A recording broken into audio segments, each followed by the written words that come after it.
അപ്പൊ my all time online friend ആരാന്നുള്ളത് നോക്കാം. ഇപ്പൊ സാധാരണ ഫ്രണ്ട് എന്ന് പറയുന്ന സമയത്ത് നമുക്ക് രണ്ട് തരത്തിലുള്ള ഫ്രണ്ട്സ് ആണ് ഉണ്ടാവുക. ഏതൊക്കെ ഉണ്ടാവുക? ഒന്ന് ഓൺലൈൻ, പിന്നൊന്ന് ഓഫ്ലൈൻ അല്ലെ? ഒന്ന് ഓൺലൈൻ, പിന്നൊന്ന് ഓഫ്ലൈൻ. ഓഫ്ലൈൻ ഫ്രണ്ട്സ് നമുക്കറിയാം. ഓഫ്ലൈൻ ഫ്രണ്ട്സ് എന്ന് പറയുന്നത് എന്താ രണ്ട് തമ്മിലുള്ള വ്യത്യാസം? ഓൺലൈൻ ഓഫ്ലൈൻ തമ്മിലുള്ള വ്യത്യാസം എന്താ?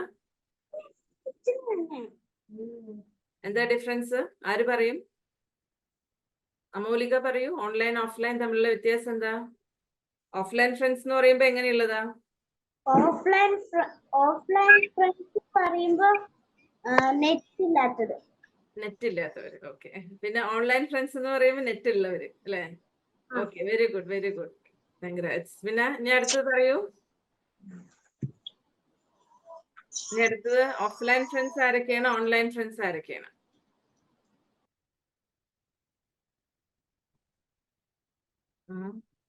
ഏത് ഫ്രണ്ട്സാ കൂടുതൽ ഉള്ളത് നിങ്ങൾക്ക്? ഓഫ്ലൈൻ ആണുള്ളത്.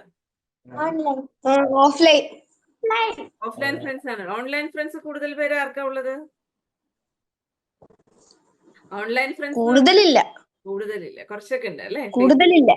ഓക്കെ. ഫേസ്ബുക്കിലൂടെ, ട്വിറ്ററിലൂടെ, ഇൻസ്റ്റഗ്രാമിലൂടെ ഒക്കെ ഉള്ളവരാണ് നമുക്ക് ഓൺലൈൻ ഫ്രണ്ട്സ് അല്ലെ? അത് നമ്മൾ എപ്പോഴും കാണുന്നില്ല, പക്ഷെ നമ്മള് അവരുമായിട്ട് ഉള്ളുകൊണ്ട് മനസ്സുകൊണ്ടും അതുപോലെ ഈ ഒരു ഓൺലൈൻ മാർഗത്തിലൂടെയും നമ്മള് ചാറ്റ് ചെയ്യുന്നുണ്ട്, അല്ലെങ്കിൽ കാണുന്നുണ്ട്, അല്ലെങ്കിൽ സംസാരിക്കുന്നുണ്ട്. ഓഫ്ലൈൻ ഫ്രണ്ട്സ് എന്ന് പറഞ്ഞാൽ നമുക്ക് നമ്മുടെ ചുറ്റുഭാഗത്തുള്ളവർ. ഓക്കെ. അപ്പോ ഓൺലൈൻ ഫ്രണ്ട്സ്, ഇന്ന് നമ്മൾ ഓൺലൈൻ ഫ്രണ്ട്സിനെ കുറിച്ചാണ് പറയുന്നത്. അപ്പൊ ഓൺലൈൻ ഫ്രണ്ട്സിന്റെ അടുത്ത് നമ്മൾ എന്ത് ചെയ്യും? ഉദാഹരണത്തിന് ക്രിസ്ത്യൻ, അല്ലെങ്കിൽ വേറെ എന്തെങ്കിലും വിവേക്, അല്ലെങ്കിൽ വേറെ എന്തെങ്കിലും അമൽ എന്നൊക്കെ പറഞ്ഞ ഓരോ ഫ്രണ്ട്സിന്റെ അടുത്താണ് നമ്മൾ ചാറ്റ് ചെയ്യുന്നെങ്കിൽ അവര് നമ്മൾ ഓൺലൈനിൽ കാണും അല്ലെ? വാട്സപ്പിൽ നമ്മൾ ചാറ്റ് ചെയ്യുമ്പോൾ എല്ലാവർക്കും അറിയാലോ അല്ലെ? ആ മുകളിൽ കണ്ടില്ലേ? ഓൺലൈനിൽ കാണും. അപ്പൊ നമ്മൾ അവരുടെ ഹേ, ഹലോ, ഹായ് എന്നുള്ള പല പല വാക്കുകൾ ഉപയോഗിച്ച് നമ്മൾ അവരുമായിട്ട് ചാറ്റ് ചെയ്യും. അപ്പൊ ചാറ്റ് ചെയ്യുന്ന സമയത്ത് എന്ത് സംഭവിക്കും? നമ്മൾ എന്ത് ചോദിച്ചു അതിന്റെ റിപ്ലൈ അവര് തരുമല്ലോ. തരുമോ തരില്ലേ? തരുന്നതാണ്. പക്ഷെ അഥവാ നമ്മള് അവര് റിപ്ലൈ തന്നിട്ട് അവര് ഡിലീറ്റഡ് മെസ്സേജ് എന്ന് കാണുമ്പോ നമ്മളുടെ അവസ്ഥ എന്തായിരിക്കും? യു ഡിലീറ്റഡ് മെസ്സേജ് എന്ന് അവരുടെ ഇതിൽ കണ്ടു കഴിഞ്ഞാൽ നമ്മളെ അവസ്ഥ എന്തായിരിക്കും? മെസ്സേജ് ഡിലീറ്റ് ചെയ്തു, അല്ലെങ്കിൽ നമ്മൾ അയച്ച മെസ്സേജിന് റിപ്ലൈ ഇല്ല, അല്ലെങ്കിൽ നോക്കിയിട്ട് അതിന് ഒരു തരത്തിലുള്ള മെസ്സേജ് ഇങ്ങോട്ട് സെൻഡ് ചെയ്യാതിരിക്കണം, അല്ലെങ്കിൽ നമ്മൾ പറയില്ല ബ്ലൂ ടിക്ക് മാത്രം നിൽക്കുകയാണ്. അപ്പൊ അങ്ങനെ ഡിലീറ്റഡ് മെസ്സേജ് നമ്മൾ അയച്ചതിന് റിപ്ലൈ ഇല്ല, അല്ലെങ്കിൽ നമ്മൾ പറഞ്ഞതിന് അവര് ഒരു പരിഗണനയും കൊടുക്കണമെങ്കിൽ നമ്മുടെ മുഖം അതുപോലെ ആവോ? ആ ചിത്രത്തിൽ കാണിച്ച പോലെ ആരുടെയൊക്കെ മുഖം അങ്ങനെ ആവും?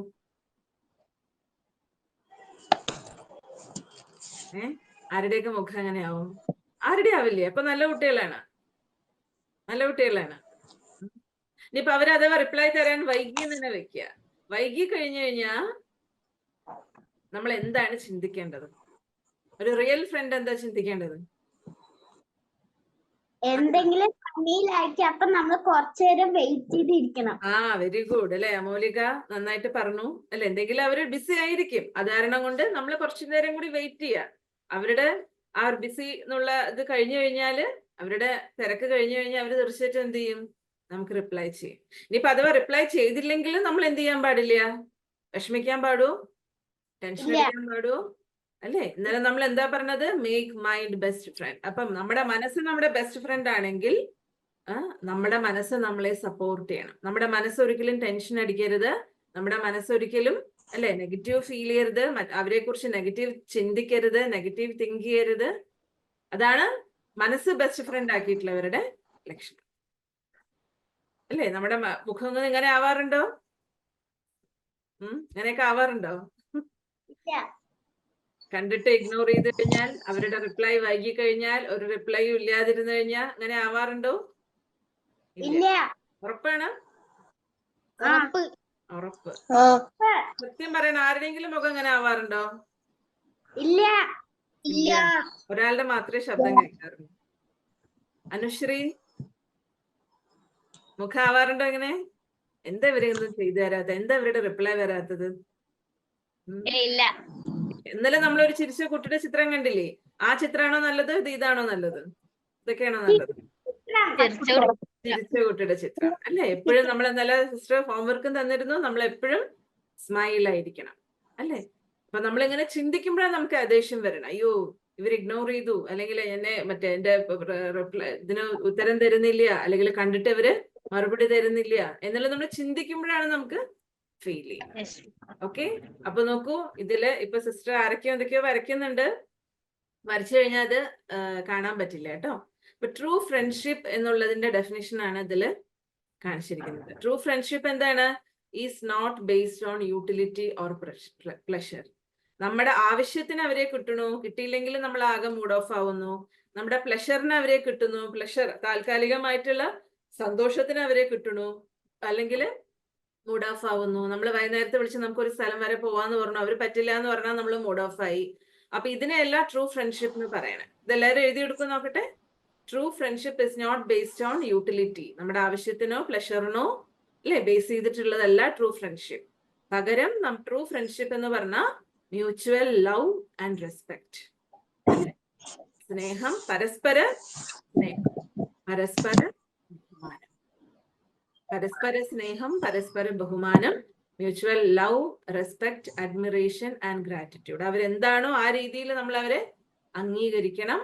അതേപോലെ അവരോട് എപ്പോഴും നമ്മൾ കടപ്പെട്ടിരിക്കണം, കൃതജ്ഞതയുള്ളവരായിരിക്കണം. അപ്പൊ ആ രീതിയിൽ നമ്മൾ എപ്പോഴും നമ്മുടെ ഫ്രണ്ട്ഷിപ്പിനെ മെയിൻറ്റെയിൻ ചെയ്താൽ മാത്രമേ അതിനെ ട്രൂ ഫ്രണ്ട്ഷിപ്പ് എന്ന് പറയൂ. ഇടയ്ക്കിടയ്ക്ക് നമ്മുടെ മൂഡ് മാറുന്നു, അവരുടെ മൂഡ് മാറുമ്പോൾ നമ്മളും ഫീൽ ആവുന്നു, അവര് സന്തോഷിക്കുമ്പോൾ നമുക്ക് സന്തോഷം അല്ലെ? അവരെ കിട്ടിയില്ലെങ്കിൽ നമ്മളാകെ ഫീലിംഗ്. ആ രീതിയിലുള്ളവരെ ഒരിക്കലും നമുക്ക് ട്രൂ ഫ്രണ്ട്ഷിപ്പ് എന്ന് പറയാൻ പറ്റില്ല. അപ്പൊ ഇതുപോലുള്ള ഫ്രണ്ട് നമുക്ക് ഉണ്ടോ എന്ന് നോക്കണം. സിസ്റ്റർ ലാസ്റ്റ് ചോദിക്കും, നിങ്ങള് ഇതുപോലെ ട്രൂ ഫ്രണ്ട്ഷിപ്പ് നിങ്ങൾക്ക് ആർക്കെങ്കിലും ഉണ്ടെന്നുണ്ടെങ്കിൽ, ഇല്ലെങ്കിൽ കുഴപ്പമില്ല, ഉണ്ടെന്നുണ്ടെങ്കിൽ സിസ്റ്റർ അവരുടെ പേര് ചോദിക്കാൻ ലാസ്റ്റ് പറയണം കേട്ടോ. അപ്പൊ നിങ്ങൾ കണ്ടുവെച്ചോളൂ, എനിക്ക് ഇതുപോലെ മ്യൂച്വൽ ലവ് ആൻഡ് റെസ്പെക്ട് മാത്രമുള്ള അവര് കിട്ടിയില്ലെങ്കിലും കിട്ടിയാലും അവരെപ്പോഴും എന്റെ ഫ്രണ്ടാണ്. അപ്പൊ അവര് വിളിച്ചോളന്നില്ല, അവരെന്റെ അടുത്ത് ചാറ്റ് ചെയ്തോളന്നില്ല, അല്ലെങ്കിൽ അവരെന്നെ ഇൻസ്റ്റാഗ്രാമിൽ മെസ്സേജ് അയച്ചോളന്നില്ല, എന്താണെങ്കിലും കുഴപ്പമില്ല, അവരെന്റെ ഫ്രണ്ടാണ്. ഈ രീതിയിലുള്ള ഏതെങ്കിലും ഒരു ഫ്രണ്ടിന്റെ പേര് അവസാനം പറയില്ല എല്ലാവരും? നോക്കി വെച്ചോളൂ. പറയണം, എല്ലാരും പറയണം. ഓക്കെ, എല്ലാരും പറയണം. പറയണമെന്ന് പറഞ്ഞാൽ എല്ലാവർക്കും കൂടി പറയാൻ പറ്റില്ല, നിങ്ങള് ടൈപ്പ് ചെയ്ത് ചാറ്റിലിട്ടാലും മതി. അപ്പൊ ഇപ്പൊ സിസ്റ്റർ നിങ്ങൾക്ക് ചെറിയൊരു എന്താ പറഞ്ഞേ? പടയാം. Okay, very good. അപ്പോ ട്രൂ ഫ്രണ്ട്ഷിപ്പിന്റെ ഒരു ചെറിയൊരു സ്റ്റോറി സിസ്റ്റർ നിങ്ങൾക്ക് പറഞ്ഞുതരാം. ഓക്കെ, ഇതൊക്കെയാണ് നിങ്ങൾ നോട്ട് ചെയ്ത് വെച്ചോളൂ. യൂട്ടിലിറ്റി, പ്ലഷർ, അവൈലബിലിറ്റി കിട്ടിയാൽ മാത്രം. ഈ രീതിയിൽ അല്ലാത്തൊരു ഫ്രണ്ട്സ് നമുക്കുണ്ടോ എന്നുള്ളത് നിങ്ങൾ നോട്ട് ചെയ്യുക. അപ്പൊ നോക്കൂ, നമ്മള് നമ്മുടെ ഭൂമി നോക്കുകയാണെങ്കിൽ, ഈ ഭൂമി എന്ന് പറഞ്ഞാൽ ഒരുപാട് സംഭവങ്ങളുണ്ട് അല്ലെ? ഈ ഭൂമി എന്ന് പറയുമ്പോൾ ഒരുപാട് സംഭവങ്ങളുണ്ട്. എന്തൊക്കെയുള്ളത്? നമുക്ക് ഈശ്വരൻ എന്തൊക്കെയാണ് ഇതിൽ ക്രിയേറ്റ് ചെയ്ത് തന്നിരിക്കുന്നത്? ഈ ഭൂമിയിൽ എന്തൊക്കെയാണ് നിങ്ങൾ കാണുന്നത്? പീപ്പിൾ ഉണ്ട്, പിന്നെ സ്ഥലങ്ങളുണ്ട്,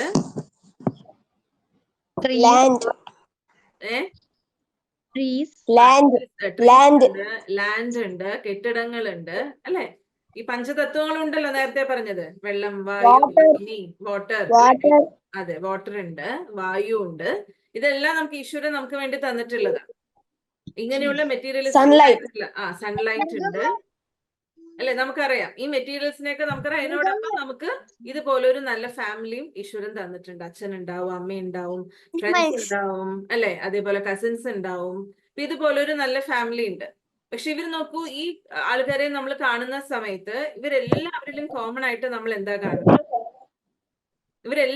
ഇവരെല്ലാവരുടെയും മുഖത്ത് നിങ്ങൾക്ക് കോമൺ തിങ് എന്താ കാണുന്നത്?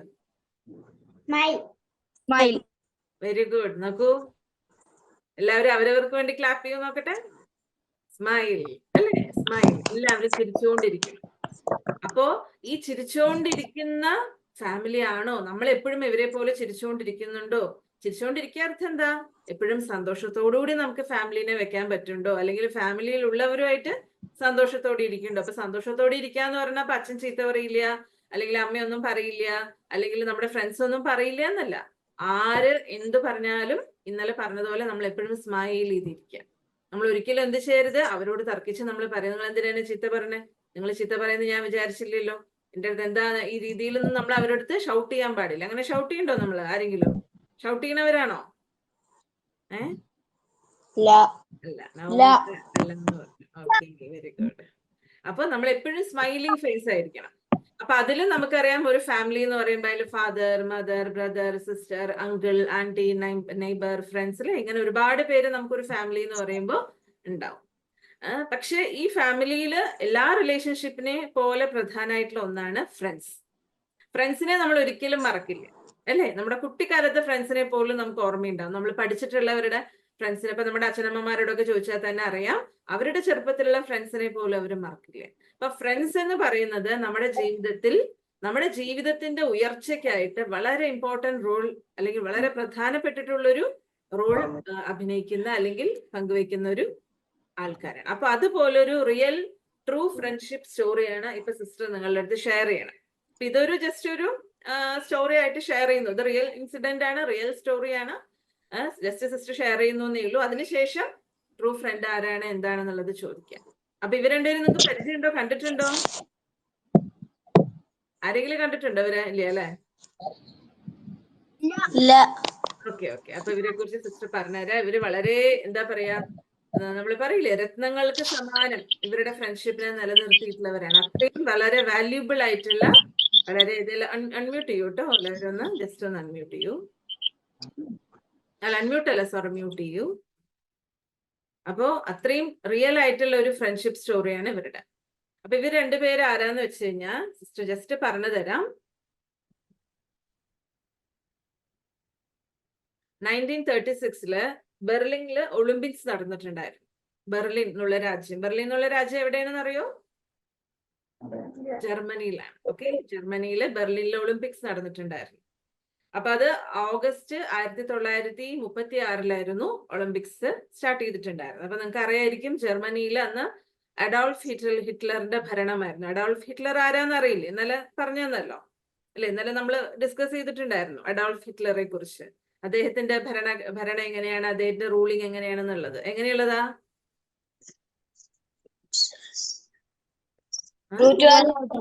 വളരെ റൂഡ് ബിഹേവിയർ അല്ലെ? വളരെയധികം ശിക്ഷണങ്ങളൊക്കെ നടപ്പിലാക്കുന്ന വിധത്തിലുള്ള ഒരു ഭരണാധികാരിയാണ് ഹിറ്റ്ലർ.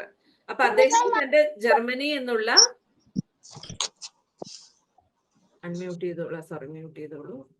ജർമ്മനി എന്നുള്ള തന്റെ ഈ രാജ്യത്തെ നല്ലതാണെന്ന് വരുത്തി തീർക്കാൻ വേണ്ടി ഒരുപാട് അഡ്വർടൈസ്മെന്റ് അല്ലെങ്കിൽ ഒരുപാട് പ്രചരണമൊക്കെ നടത്തി. കാരണം ജർമ്മനി ആക്ച്വലി ഇദ്ദേഹത്തിന്റെ ഭരണത്തിൽ വളരെ ശിക്ഷയെല്ലാം വിധിക്കപ്പെട്ടിട്ട് വളരെ ഇതായിട്ട് വളരെ മോശമായിട്ടുള്ള ഒരു ഇതിലായിരുന്നു.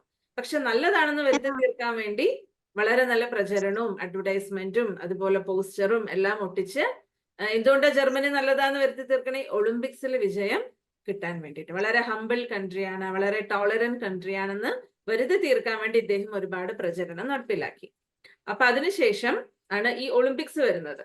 ഈ ഒളിമ്പിക്സില് 2 കൂട്ടരാണ് പങ്കെടുക്കണം. ഈ ജർമ്മനി എന്നുള്ളവരും പങ്കെടുക്കുന്നുണ്ട്, അതുപോലെ ആഫ്രിക്കൻ അമേരിക്കൻസും പങ്കെടുക്കുന്നുണ്ട്. അതായത് അമേരിക്കയിലുള്ള ആഫ്രിക്കൻ ആയിട്ടുള്ള ആൾക്കാര്, ആഫ്രിക്കയിലുള്ളവർ. അപ്പൊ ഇവർക്ക് അത്രയ്ക്ക് യോഗ്യരല്ല പങ്കെടുക്കാൻ വേണ്ടിയിട്ട്. വാസ്തവത്തിൽ ഇവർ യോഗ്യരല്ല. പക്ഷെ ഇവരുടെ യോഗ്യതയൊന്നും നോക്കാണ്ട് ആ ആഫ്രിക്കനിൽ നിന്നും ഒരു ആള്, അയാളുടെ പേരാണ് ജെസെ ഓവൻസ്. ജസ്റ്റ് നിങ്ങൾ മനസ്സിലാക്കിയാൽ മതി, ഇതിന്റെ ഒരു ഫ്രണ്ട്ഷിപ്പ് സ്റ്റോറിയാണ് പറഞ്ഞു തരുന്നത്. ഈ ജെസെ ഓവൻസ് എന്ന് പറയുന്ന ഒരു ആഫ്രിക്കൻ അമേരിക്കൻ ആയിരുന്നു. ഒരു അത്ലീറ്റ് ആണ്, ഒരു സ്പോർട്സ് കളിക്കുന്ന ഒരാളാണ്. അപ്പൊ അദ്ദേഹത്തിന് ഇപ്പൊ ഈ ഹിറ്റ്ലറുടെ കാര്യമോ അല്ലെങ്കിൽ ഈ പൊളിറ്റിക്സിനെ സംബന്ധിച്ച് ഇപ്പൊ നമുക്ക് യോഗ്യതയില്, നമുക്ക് കളിക്കാൻ പാടില്ല, നമ്മൾ താഴെവർഗത്തിലുള്ളവരാണ് എന്നുള്ള ചിന്തയൊന്നും അയാൾക്കില്ല. അദ്ദേഹത്തിന് ഈ ഒരൊറ്റ ചിന്ത ഉണ്ടായിരുന്നുള്ളൂ, എനിക്ക് എന്റെ കഴിവിനെ ഈ ഒളിമ്പിക്സിൽ പ്രകടിപ്പിക്കണം. അദ്ദേഹം ലോങ് ജമ്പ് ചെയ്യുന്ന ആളായിരുന്നു. അദ്ദേഹത്തിന്റെ കഴിവിനെ ഒളിമ്പിക്സിൽ പങ്കെടുപ്പിക്കണം അല്ലെങ്കിൽ പ്രകടിപ്പിക്കണം, അദ്ദേഹത്തിന്റെ മെഡൽസ് കരസ്ഥമാക്കണം എന്നുള്ള ഒരൊറ്റ ഉദ്ദേശത്തിൽ എന്ത് ചെയ്തു, ഈ ജെസെ ഓവൻസ് എന്ന് പറയുന്ന ആഫ്രിക്കൻ അമേരിക്കനിലുള്ള ഒരാള്, അതായത് ആരാണോ ആ സമയത്ത് ഒരു അത്രയ്ക്ക് വിലയൊന്നും കൽപ്പിക്കാത്ത ആൾക്കാരാണ് ഇവർ, ആഫ്രിക്കൻ അമേരിക്കൻസ്. അതിൽ നിന്നും ഇദ്ദേഹം പങ്കെടുക്കുകയാണ്. അപ്പൊ അതാണ് ഇദ്ദേഹത്തിന്റെ ചെറിയൊരു പഴയ ചിത്രമാണ്. ഇത് 1936 ആയതുകൊണ്ട് അതിന്റെ വീഡിയോ ഒന്നും വളരെ ക്ലിയർ ആയിട്ടില്ല. അപ്പൊ സിസ്റ്റർ പിക്ചർ ആയിട്ട് കാണിച്ചു തരാണ്. ഇദ്ദേഹമാണ് ജെസെ ഓവൻസ്. പക്ഷെ ഇദ്ദേഹം തന്റെ ഫൈനൽ, നമ്മൾ ഏതൊരു കാര്യത്തിലും നമ്മൾ സ്റ്റേജിൽ കളിക്കണമെങ്കിൽ, ഫൈനൽ പെർഫോം ചെയ്യെങ്കിൽ അതിന് മുമ്പ് കുറച്ച് ഫൈനലിന് വേണ്ടിയിട്ട് നമ്മളെ പങ്കെടുപ്പിക്കാൻ വേണ്ടി കുറച്ച് ഇതാക്കുമല്ലോ, റിഹേഴ്സൽ പോലെ ഉണ്ടാവില്ലേ? അല്ലെ? ആരൊക്കെയാണ് യോഗ്യത തെളിയിക്കാൻ വേണ്ടിയിട്ട്. ഫിനാലെ ഉള്ള സമയത്ത് ഇദ്ദേഹം എന്ത് ചെയ്തു? 2 തവണ അറ്റംപ്റ്റ് ചെയ്തു, 2 തവണയും ഫെയിലായി. ലോങ് ജമ്പ് ചെയ്തപ്പോ 2 തവണ ഇദ്ദേഹം ഫെയിലായി. പക്ഷെ ഇദ്ദേഹം ഈ 2 തവണ ഫെയിലായതും വേറൊരാള് കണ്ടിരുന്നു. അദ്ദേഹത്തിന്റെ പേരാണ് ലെസ് ലോങ്. അദ്ദേഹം ഒരു ജർമ്മൻ അത്ലീറ്റ് ആയിരുന്നു. ജർമ്മൻ എന്നുള്ളത് ഇപ്പൊ ആരുടെ ഭരണത്തിലാന്നാ പറഞ്ഞ നേരത്തെ? അഡോൾഫ് ഹിറ്റ്ലർ ഈ ജർമ്മനിയിൽ വളരെ നന്നായിട്ട് കളിക്കുന്ന ഒരാളുടെ പേരാണ് ലെസ് ലോങ്. പക്ഷെ ഈ ലെസ് ലോങ്ങിനെ വിജയിപ്പിക്കണം എന്നാണ് അഡോൾഫ് ഹിറ്റ്ലറിന്റെ ഒക്കെ വളരെയധികം നല്ല ആഗ്രഹം. പക്ഷെ ഈ ലെസ് ലോങ് എന്ത് ചെയ്തു? മറ്റേയാള്, അതായത് ജെസെ ഓവൻസ് എന്ന് പറഞ്ഞ മറ്റേയാള് 2 തവണ കഴിവുണ്ടായിട്ടും നന്നായിട്ട് കളിക്കുന്ന ആളായിട്ട് 2 തവണ പരാജയപ്പെട്ടത് ഇദ്ദേഹം കണ്ടു. അപ്പൊ ഇദ്ദേഹം എന്ത് ചെയ്തു എന്നറിയോ? ഇദ്ദേഹം ഈ ലെസ് ലോങ് എന്ന് പറയുന്ന ആള് മറ്റേ ജെസെ ഓവൻസിന്റെ അടുത്ത് ഒരു കാര്യം അടുത്ത് പോയിട്ട് ചെവിയിൽ പറഞ്ഞു. എന്താ ചെവിയിൽ പറഞ്ഞത്? നീ 2 തവണയും ഫെയിൽ ആയത് എന്താ കാരണം എന്നറിയോ? നീ ഈ ഒരു സ്ഥാനത്തിൽ നിന്നും ചാടാത്തത് കൊണ്ടാണ്, ബാക്കിൽ നിന്നും ചാടുന്നതുകൊണ്ടാണ് നീ കറക്റ്റ് ആയിട്ട് വിചാരിച്ച സ്ഥാനത്ത് എത്താത്തത്. ഇന്ന സ്ഥാനത്ത് ചാടൂ എന്ന് പറഞ്ഞിട്ട്, കാരണം ലോങ് ജമ്പ് ആണ്, 2 പേരും ലോങ് ജമ്പ് ആണ് ചെയ്യുന്നത്. ആ സ്ഥലത്ത് ഒരു വെള്ള ടവല് കൊണ്ടുവച്ചു അദ്ദേഹത്തിന് അറിയാൻ വേണ്ടിയിട്ട്. ആ വെള്ള ടവല് കൊണ്ടുവച്ച സ്ഥാനത്ത് നീ ചാടിക്കഴിഞ്ഞാൽ നിനക്ക് വിജയിക്കാൻ പറ്റും. അപ്പൊ നോക്കൂ, ട്രൂ സ്പിരിറ്റ് ഓഫ് സ്പോർട്സ്മാൻഷിപ്പ് അല്ലെങ്കിൽ ഫ്രണ്ട്ഷിപ്പ്. ലെസ് ലോങ് എന്ത് ചെയ്തു? അദ്ദേഹത്തിന് അഡ്വൈസ് കൊടുക്കാൻ വേണ്ടി പോയി അവിടെ ഒരു വെള്ള തൂവാല വെച്ചു. വെള്ള തൂവാല വെച്ചവിടുന്ന് സ്റ്റാർട്ട് ചെയ്തപ്പോ നെക്സ്റ്റ് ഡേ എന്ത് സംഭവിച്ചു? ആ ജെസെ ഓവൻസ് എന്ന് പറഞ്ഞ ആൾക്ക് ഗോൾഡ് മെഡൽ കിട്ടി. ഫസ്റ്റ് കിട്ടി. ആരെ സഹായിച്ച ആൾക്കല്ല, ഫസ്റ്റത്തെ ആൾക്ക്. ജെസെ ഓവൻസ് എന്ന് പറഞ്ഞ ആഫ്രിക്കൻ അമേരിക്കൻ ആയിട്ടുള്ള അയാൾക്ക് ഫസ്റ്റ് ഗോൾഡ് മെഡൽ കിട്ടി. ഈ സഹായിച്ച ലെസ് ലോങ്ങിന് സിൽവറും കിട്ടി. അപ്പൊ ലെസ് ലോങ്ങിന് വേണമെങ്കിൽ വിചാരിക്കാമായിരുന്നു ജർമ്മനിന്ന് വന്നിട്ടുള്ള ആളാണ്, നമ്മുടെ അഡോൾഫ് ഹിറ്റ്ലറെ വേണമെങ്കിൽ പേടിച്ചിട്ട് ഇദ്ദേഹത്തിന് മിണ്ടാതെ പങ്കെടുത്താൽ മതിയായിരുന്നു, ഇവരെ ഹെൽപ്പ് ചെയ്യാതിരുന്നാൽ മതിയായിരുന്നു. പക്ഷെ ലെസ് ലോങ് അങ്ങനെ വിചാരിച്ചില്ല. അദ്ദേഹം എന്ത് ചെയ്തു? തന്റെ ഫ്രണ്ട് ആണെന്ന് മനസ്സിലാക്കി ജെസെ ഓവൻസിനെ ഹെൽപ്പ് ചെയ്തു. എന്നിട്ട് ഇദ്ദേഹത്തിന് സിൽവർ മെഡലും കിട്ടി, ജെസെ ഓവൻസിന് ആഫ്രിക്കൻ അമേരിക്കൻ ഭാഗത്ത് നിന്ന് കളിച്ചിട്ടുള്ള ആൾക്ക് ഗോൾഡ് മെഡലും കിട്ടി. അല്ലെ? ഇന്നത്തെ കാലത്ത് ആരെങ്കിലും അങ്ങനെ ചെയ്യോ? എനിക്ക് ഗോൾഡ് മെഡൽ കിട്ടണം എന്ന് പറഞ്ഞ് കളിക്കണവരില്ലേ എല്ലാവരും, അല്ലെ? അപ്പൊ അതാണ് ട്രൂ സ്പോർട്സ്മാൻഷിപ്പ് എന്ന് പറയാം, ട്രൂ ഫ്രണ്ട്ഷിപ്പ് എന്ന് പറയാം. ഇവരാണ് 2 പേര്. അതില് റൈറ്റ് സൈഡിലുള്ളതാണ് ജെസെ ഓവൻസ്. അദ്ദേഹത്തിനെയാണ് മറ്റേയാള് ഹെൽപ്പ് ചെയ്തത്, ലെസ് ലോങ് എന്നുള്ള ആള് ഹെൽപ്പ് ചെയ്തത്. അപ്പൊ 2 പേരും ഫ്രണ്ട്സ് ആയിട്ട് ഇരിക്കുകയാണ്. അപ്പൊ അതില് ജെസെ ഓവൻസ് പറയാണ്, എന്താ പറയണേ? In my friend I find A second self. എന്റെ ഒരു രണ്ടാമത്തെ ഒരു പകർപ്പ് ഞാൻ എന്റെ ഫ്രണ്ടിൽ കണ്ടു. ഏത് ഫ്രണ്ടില്? ആരിലാ കണ്ടത്? ലെസ് ലോങ്ങില്, അല്ലേ? ഇവിടെ കൺഫ്യൂഷൻ ആയ പേരുകള്. ലെസ് ലോങ് ആരാണ്? ലെഫ്റ്റ് സൈഡിലുള്ളത്, നിങ്ങളുടെ ലെഫ്റ്റ് സൈഡിലുള്ളത്. ജെസെ ഓവൻസ് ആരാണ്? റൈറ്റ് സൈഡിലുള്ളത്. അപ്പൊ റൈറ്റ് സൈഡിലുള്ള ആള് പറയാണ്, എന്റെ ഉള്ളിൽ ഞാൻ എന്റെ രണ്ടാമത്തെ പകർപ്പിനെ കണ്ടു, സെയിം പേജിനെ ഞാൻ കണ്ടു എന്ന് പറയണം. അത്രയും സന്തോഷത്തോടു കൂടി പറയാണ്. അങ്ങനെ അദ്ദേഹത്തിന് ഗോൾഡ് മെഡൽ നേടി. ഗോൾഡൻ ഫ്രണ്ട് എന്ന് അദ്ദേഹം ലെസ് ലോങ്സിനെ പറഞ്ഞു. എന്റെ ഗോൾഡൻ ഫ്രണ്ട് ആണ്. ഇന്ന് നമ്മൾ പരിചയപ്പെടാൻ പോകുന്ന ഡയമണ്ട് ഫ്രണ്ടിനെയാണ് കേട്ടോ. നേരത്തെ സിസ്റ്റർ പറഞ്ഞില്ലേ, ഒരു ഓൺലൈൻ ഡയമണ്ട് ഫ്രണ്ടിനെ നമ്മൾ പരിചയപ്പെടാൻ പോകണം. അപ്പൊ അതിന് മുമ്പായിട്ട് സിസ്റ്റർ ഗോൾഡൻ ഫ്രണ്ടിനെ കുറിച്ച് ഒന്ന് പറഞ്ഞു എന്ന് മാത്രമേ ഉള്ളൂ. ഇനി വേറെ എന്താ പറഞ്ഞു നോക്കൂ. It look a lot of courage. It took a lot of courage for him. അതായത് ഒരു അഡോൾഫ് ഹിറ്റ്ലർ എന്ന് പറയുന്ന വളരെ റൂഡായിട്ടുള്ള ഒരു ഭരണാധികാരിയിൽ നിന്നും ഒരു പേടിയും ഇല്ലാതെയാണ് അദ്ദേഹം എന്നെ സഹായിച്ചത്. കാരണം എന്നെ സഹായിച്ചു കഴിഞ്ഞാൽ അഡോൾഫ് ഹിറ്റ്ലറിൽ നിന്നും ഒരുപാട് ശിക്ഷകൾ കിട്ടുന്ന അറിയാം. പക്ഷെ അതൊന്നും വകവെക്കാതെയാണ് ഇദ്ദേഹം എന്നെ സഹായിച്ചത്. അപ്പൊ അതത്ര true friendship. Okay, you can melt. അദ്ദേഹം പറഞ്ഞെന്താന്ന് വെച്ചാൽ, ആര് ഇപ്പുറത്ത് റൈറ്റ് സൈഡിൽ ഇരിക്കുന്ന ജെസെ ഓവൻസ് എന്താ പറഞ്ഞെന്ന് വെച്ചാൽ, എനിക്ക് കിട്ടിയിട്ടുള്ള എല്ലാ മെഡൽസും എല്ലാ കപ്സും എന്തൊക്കെ കിട്ടിയിട്ടുണ്ടോ ട്രോഫീസ്, അതിനൊക്കെ മെൽറ്റ് ചെയ്താലും തനി തങ്കത്തിന് സമാനം 24 ക്യാരറ്റിന് സമാനമുള്ള ഈ ഫ്രണ്ട്ഷിപ്പിന് സമാനം അത്രയും അഭിമാനത്തോടു കൂടിയിട്ടാണ് അദ്ദേഹം പറഞ്ഞത്. അപ്പൊ ഇതിനെ ഒരു ട്രൂ ഫ്രണ്ട്ഷിപ്പ് ആയിട്ട്, ഫ്രണ്ട്ഷിപ്സ് കുട്ടികൾ കേട്ടിട്ടുണ്ടാവില്ലേ പലരും. കാരണം ഇത് 1936 നടന്നതാണ്, അല്ലെ? എത്ര വർഷങ്ങൾക്ക് മുൻപ് നടന്നത് അത്. അപ്പോ എന്താണ് നമ്മുടെ ഫ്രണ്ട്ഷിപ്പിനെ സ്പെഷ്യലാക്കി മാറ്റുന്നത്? ഈ കഥയിൽ നിന്ന് നിങ്ങൾക്ക് എന്താ മനസ്സിലായേ? അല്ലെ, നല്ലൊരു ട്രൂ ഫ്രണ്ട്ഷിപ്പിന്റെ ക്വാളിറ്റീസ് എന്തൊക്കെയാണ്? ഇന്നലെ നമ്മള് പറഞ്ഞു കുറച്ചു പേര്. എന്നാലും നമ്മുടെ ഫ്രണ്ട്ഷിപ്പിനെ സ്പെഷ്യൽ ആക്കിയിട്ട് ഇപ്പൊ ഈ അദ്ദേഹം മാറ്റിയതുപോലെ നമ്മുടെ ഫ്രണ്ട്ഷിപ്പിനെ സ്പെഷ്യൽ ആക്കി മാറ്റുന്ന എന്താ? എന്തൊക്കെയാണ് പറയൂ. എനിക്ക് അങ്ങനെ ഒരു ഫ്രണ്ട് ഉണ്ടോ? അത് നമുക്ക് ലാസ്റ്റ് പറയാം. പക്ഷെ അങ്ങനെ ഒരു ഫ്രണ്ട്ഷിപ്പിനെ ഒരു സ്പെഷ്യൽ ആക്കി മാറ്റുന്നത് എന്താണ്? എന്തെങ്കിലും ഒന്ന് പറയൂ. എന്താണ് എന്റെ ഫ്രണ്ട്ഷിപ്പിനെ സ്പെഷ്യൽ ആക്കി മാറ്റണേ? മൈൻഡാണ്. ഈ സ്റ്റോറിയിൽ നിങ്ങൾ എന്താ കണ്ടത്? ഈ സ്റ്റോറിയിൽ അവരെങ്ങനെ ഹെൽപ്പ് ചെയ്ത് എന്താ സ്പെഷ്യൽ ആക്കി മാറ്റിയത് അവിടെ ഫ്രണ്ട്ഷിപ്പിനെ? എന്തുകൊണ്ടാണ് മറ്റേ ജെസ്സി ഓവൻസ് പറഞ്ഞത് എന്റെ പകർപ്പിനെ ഞാൻ കണ്ടത്, അല്ലെങ്കിൽ എന്റെ എത്ര 24 ക്യാരറ്റിന് സമാനമുള്ള ആ ഗോൾഡൻ ഫ്രണ്ടിനെയാണ് ഞാൻ കണ്ടത് എന്ന് പറയാനുള്ള കാരണം എന്താ? ലെസ്ലോങ് എന്ത് ചെയ്തു?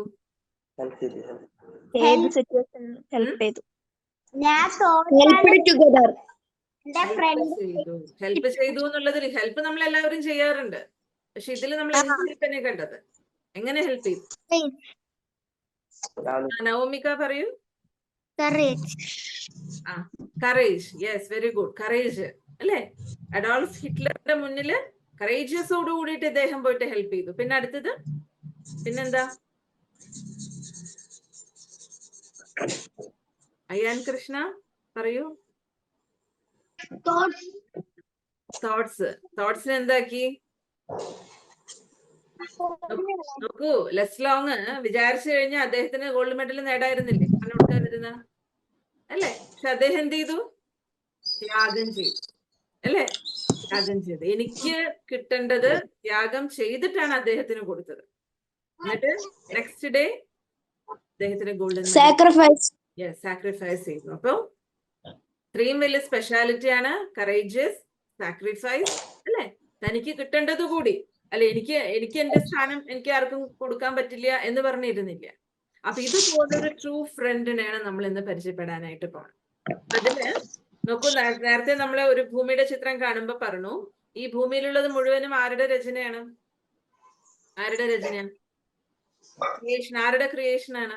ഈ ഭൂമിയിലുള്ള ട്രീസ് ആയിക്കോട്ടെ, വാട്ടർ ആയിക്കോട്ടെ, റോക്സ് ആയിക്കോട്ടെ, അനിമൽസ് ആയിക്കോട്ടെ, ഹ്യൂമൻസ് ആയിക്കോട്ടെ, എർത്ത് ആയിക്കോട്ടെ, ഇതെല്ലാം ഇതിലെന്താ എഴുതിയിട്ടുണ്ടല്ലോ? ഗോഡ് ക്രിയേറ്റഡ്, അല്ലെ? ഈശ്വരനാണ് ഇതൊക്കെ ക്രിയേറ്റ് ചെയ്തത്. അപ്പൊ ഈ ക്രിയേഷൻ ആർക്ക് വേണ്ടിയിട്ടാ ഈശ്വരൻ ഈ രചിച്ചത് മുഴുവനും ആർക്ക് വേണ്ടിയിട്ടാ ഈശ്വരൻ ചെയ്തത്? വേൾഡിൽ ആരായിരിക്കണേ? നമ്മളാണ്.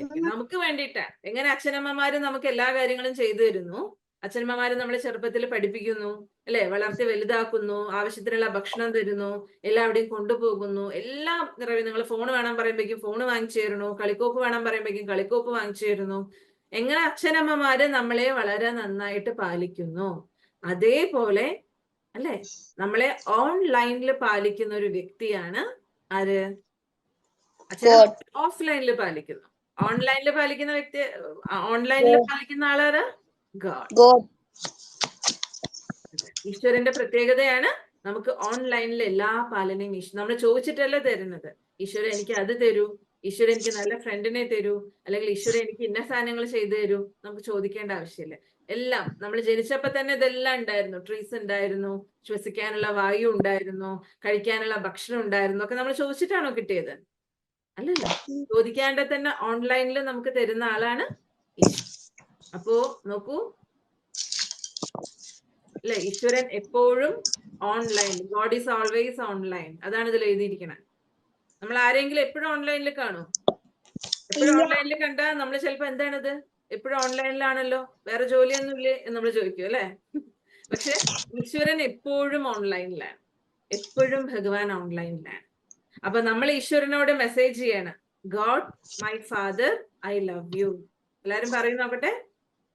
God my father I love U എന്ന് നമ്മള് ഈശ്വരനോട് പറഞ്ഞാൽ, ഈശ്വരൻ നമ്മളോട് എന്താ പറയാ? നമ്മളോട് എന്താ പറയാ? I love you too my child. എനിക്ക് നിന്നെയും വളരെയധികം ഇഷ്ടമാണ്, അല്ലേ?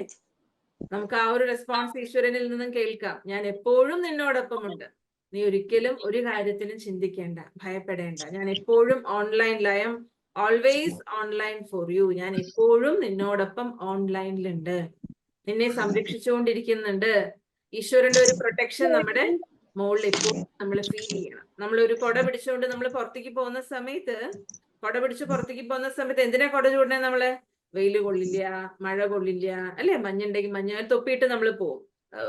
മഞ്ഞു കൊള്ളാതിരിക്കാൻ വേണ്ടി. അപ്പൊ അതേപോലെ ഈശ്വരൻ എപ്പോഴും ഓൺലൈനായിട്ട് നമ്മളെ പ്രൊട്ടക്ട് ചെയ്തുകൊണ്ടിരിക്കുന്നുണ്ട്. ആ പ്രൊട്ടക്ഷൻ നമ്മൾ ഫീൽ ചെയ്യണം. നമ്മുടെ തലയ്ക്ക് മുകളിലായിട്ട് ഒരു കുട പോലെ ഈശ്വരന്റെ ആ പ്രൊട്ടക്ഷൻ നമ്മൾ എപ്പോഴും ഫീൽ ചെയ്യണം. ഓക്കെ, അങ്ങനെയാണെങ്കിൽ ഈശ്വരന്റെ എല്ലാ ഇതും നമുക്ക് കിട്ടും. അങ്ങനെയുള്ള 1-2 ഉദാഹരണമാണ് സിസ്റ്റർ പറയാൻ പോണേ. ഇതാരാന്നറിയോ? ഇതാരാ? ആ, കൃഷ്ണനും കുചേലനും. കൃഷ്ണന്റെയും കുചേലന്റെയും ഫ്രണ്ട്ഷിപ്പ് അറിയോ? കൃഷ്ണനും കുചേലനും വളരെ ചെറുപ്പത്തിലെ വളരെ നല്ല ഫ്രണ്ട്സ് ആയിരുന്നു. ചെറുപ്പത്തിലെ വളരെ നല്ല ഫ്രണ്ട്സ് ആയിരുന്നു. പിന്നീട് കുറെ കാലങ്ങൾക്ക് ശേഷമാണ് കുചേലൻ കൃഷ്ണനെ കാണാൻ പോയത്. എങ്ങനെയാ കാണാൻ പോയത്? എന്തുകൊണ്ട്? അവിൽപ്പൊതി കൊണ്ട്, കല്ലും മണ്ണ് നിറഞ്ഞ അവിൽപ്പൊതി കൊണ്ടാണ് കുചേലൻ കൃഷ്ണനെ കാണാൻ പോയത്. അപ്പൊ കൃഷ്ണന്റെ സൽക്കാരം എന്തായിരുന്നു? കൃഷ്ണൻ എന്തൊക്കെ ചെയ്തു കുചേലനെ? ആർക്കറിയാം?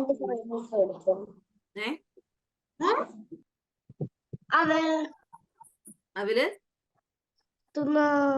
കഴിച്ചു, വളരെ സന്തോഷത്തോടെ കഴിച്ചു. വളരെ സന്തോഷത്തോടെ അവിൽപ്പൊതി, അതും കീറി മുഷിഞ്ഞ ഒരു പൊതിയായിരുന്നു. ആ പൊതി വളരെ സന്തോഷത്തോടെ അഴിച്ചെടുത്ത് കഴിച്ചു. പിന്നെയോ കുചേലന്റെ കാല് കഴുകി കൊടുത്തു, കുചേലന്റെ കാല് തുടച്ചു കൊടുത്തു, ആ കൃഷ്ണന്റെ കൊട്ടാരത്തിലേക്ക് സൽക്കരിച്ചു, അല്ലെ? വളരെ നല്ല വിഭവസമൃദ്ധമായിട്ടുള്ള ഭക്ഷണം കൊടുത്തു.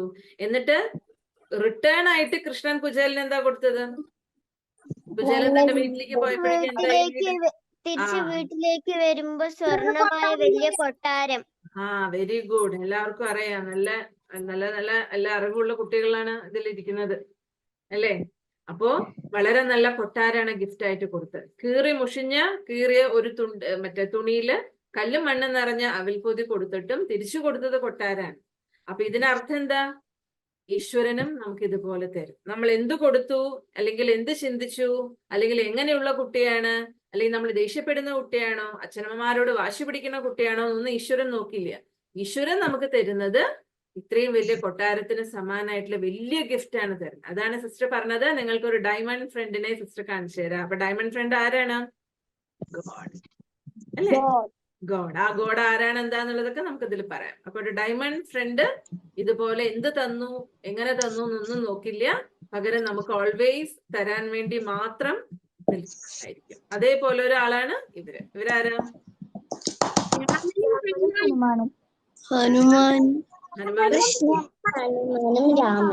ഹനുമാനും ശ്രീരാമന്റെ ഹനുമാന്റെ കഥ. ശരി. ശ്രീരാമന്റെ ഹനുമാന്റെ കഥ കേട്ടിട്ടുണ്ടോ? അയ്യോ, കേട്ടിട്ടില്ലേ? അറിയുന്നവരാരാ? ശ്രീരാമന്റെ ഹനുമാന്റെയും കഥ അറിയുന്നവരാരാ? പറയൂ. ശ്രീരാമന്റെ ഹനുമാന്റെയും കഥ അറിയുന്നവരാരാ? എനിക്കറിയാം. പറയൂ. ആരാ പറഞ്ഞേ? ഷോൺ ആണോ? അല്ല. ഓക്കെ, പറയൂ. അറിയുന്ന ആളൊന്ന് പേര് കൂടി പറയണേ. ആരാന്നുള്ള വീഡിയോ തപ്പേണ്ടി വരും. അയാൻ കൃഷ്ണയാണോ? അല്ല. പിന്നെ ആരാ അറിയാന്ന് പറഞ്ഞേ? മനോജ് അല്ല. ആരാണ് അറിയാന്ന് പറഞ്ഞേ? പറയൂ, ആരാ അറിയുന്നവര് പറയൂ. അതുൽ പറയൂ. എന്നാല് പറയൂ, ആരാണ് ശ്രീരാമനും ഹനുമാൻ സ്വാമിയുടെയും കഥ എന്താ? ഈ ഫ്രണ്ട്ഷിപ്പിന്റെ എന്താ? ഫ്രണ്ട്ഷിപ്പിന്റെ റിസൾട്ട് എന്താ? അല്ലെങ്കിൽ ഫ്രണ്ട്ഷിപ്പിലൂടെ എന്തൊക്കെ ചെയ്തു? അറിയാന്ന് പറയുന്ന കുട്ടി മിണ്ടാതിരിക്കണോ?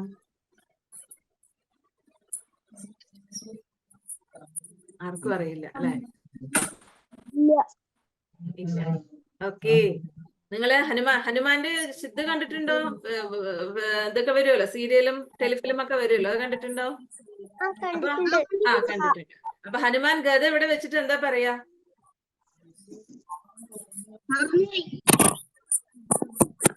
ജയ് ശ്രീറാം എന്ന് പറയണ ഓർമ്മയുണ്ടോ? കേട്ടിട്ടുണ്ടോ? ഹനുമാന്റെ ചിത്രത്തിൽ എഴുതി വെച്ചിട്ട് ജയ് ശ്രീറാം, ശ്രീരാമ ജയം എന്ന് പറയില്ലേ?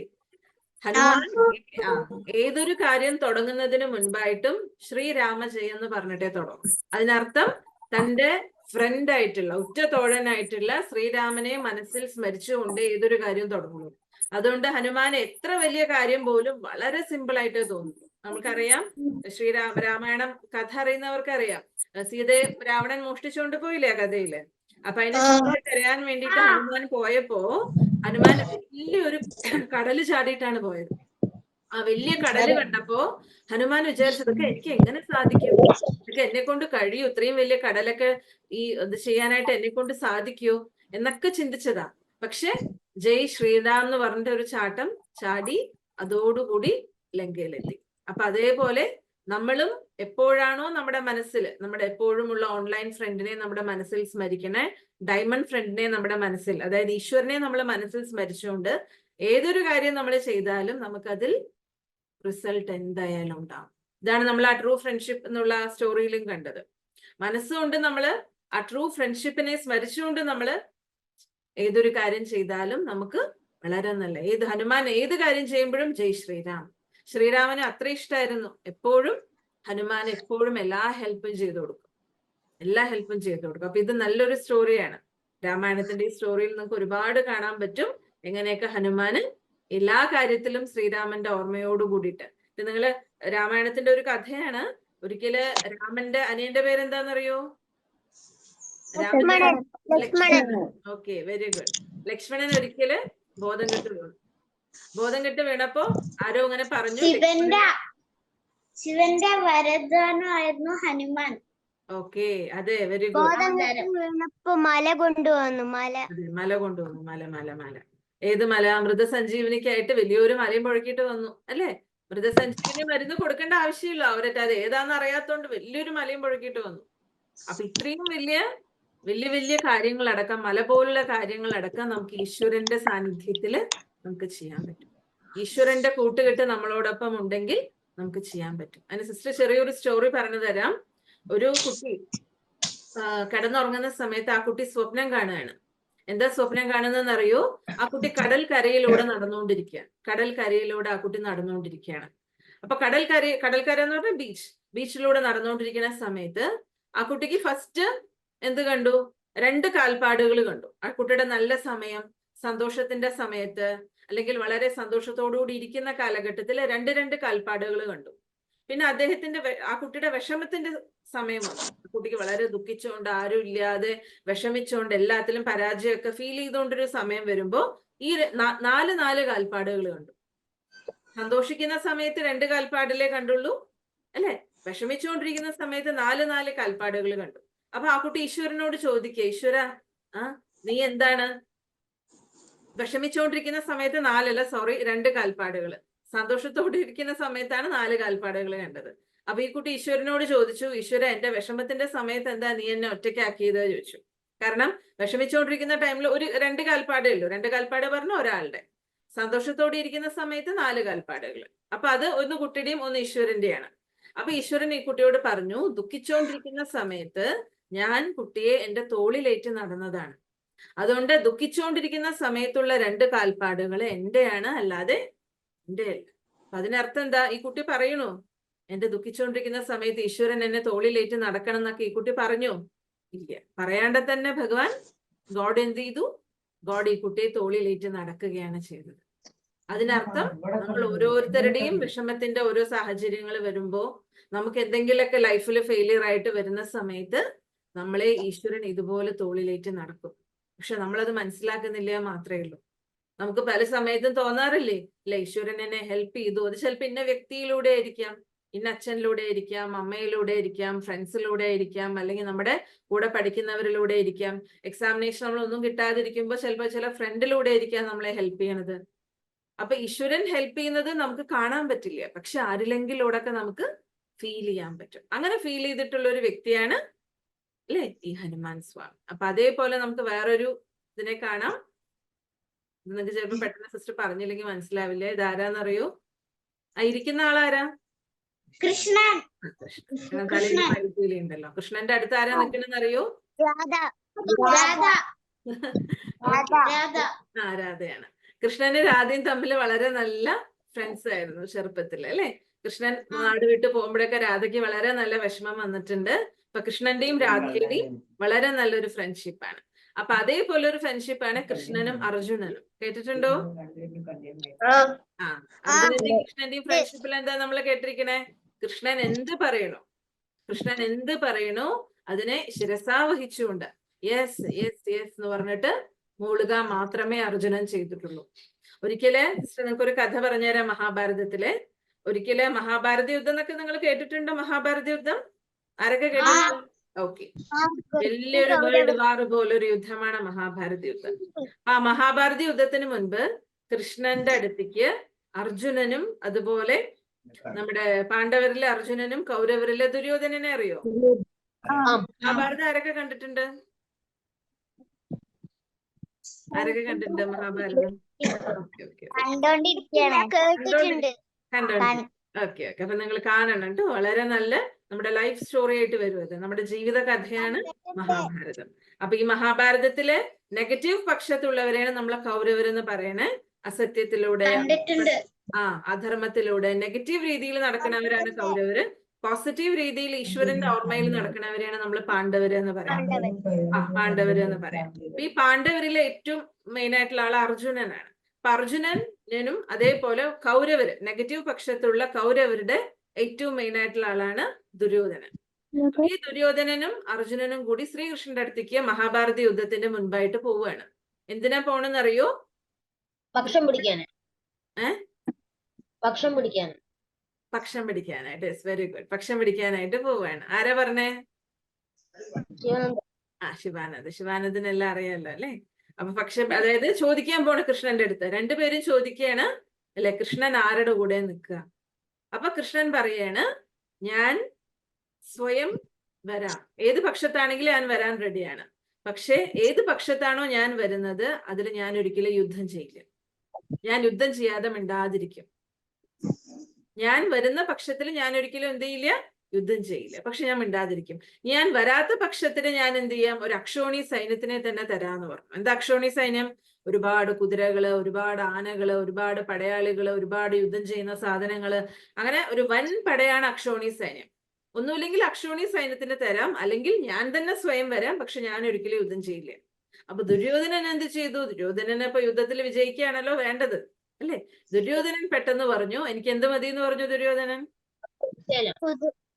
എനിക്ക് സൈന്യത്തിനെ മതി. കാരണം എന്താ? കൃഷ്ണൻ വന്നിട്ട് ഇപ്പൊ കാര്യമൊന്നുമില്ല. കൃഷ്ണനെ കൊണ്ടുവരണം പറഞ്ഞിട്ടാണ് പോയത്. പക്ഷെ കൃഷ്ണൻ വന്നിട്ട് ഇപ്പൊ എന്താ കാര്യം? അദ്ദേഹം യുദ്ധമൊന്നും ചെയ്യില്ലല്ലോ. അപ്പൊ വന്നിട്ട് ഇപ്പൊ കാര്യമില്ല എന്ന് വിചാരിച്ചിട്ട് അക്ഷോണി സൈന്യം മതി, എനിക്ക് ഇത്രയും വലിയ പടയാളികളെയും പോരാളികളെയും മതി. പക്ഷെ അർജുനൻ ഒറ്റ വാക്കേ പറഞ്ഞു, എനിക്ക് അങ്ങുണ്ടെങ്കിൽ എനിക്ക് എല്ലാം ഉണ്ട്.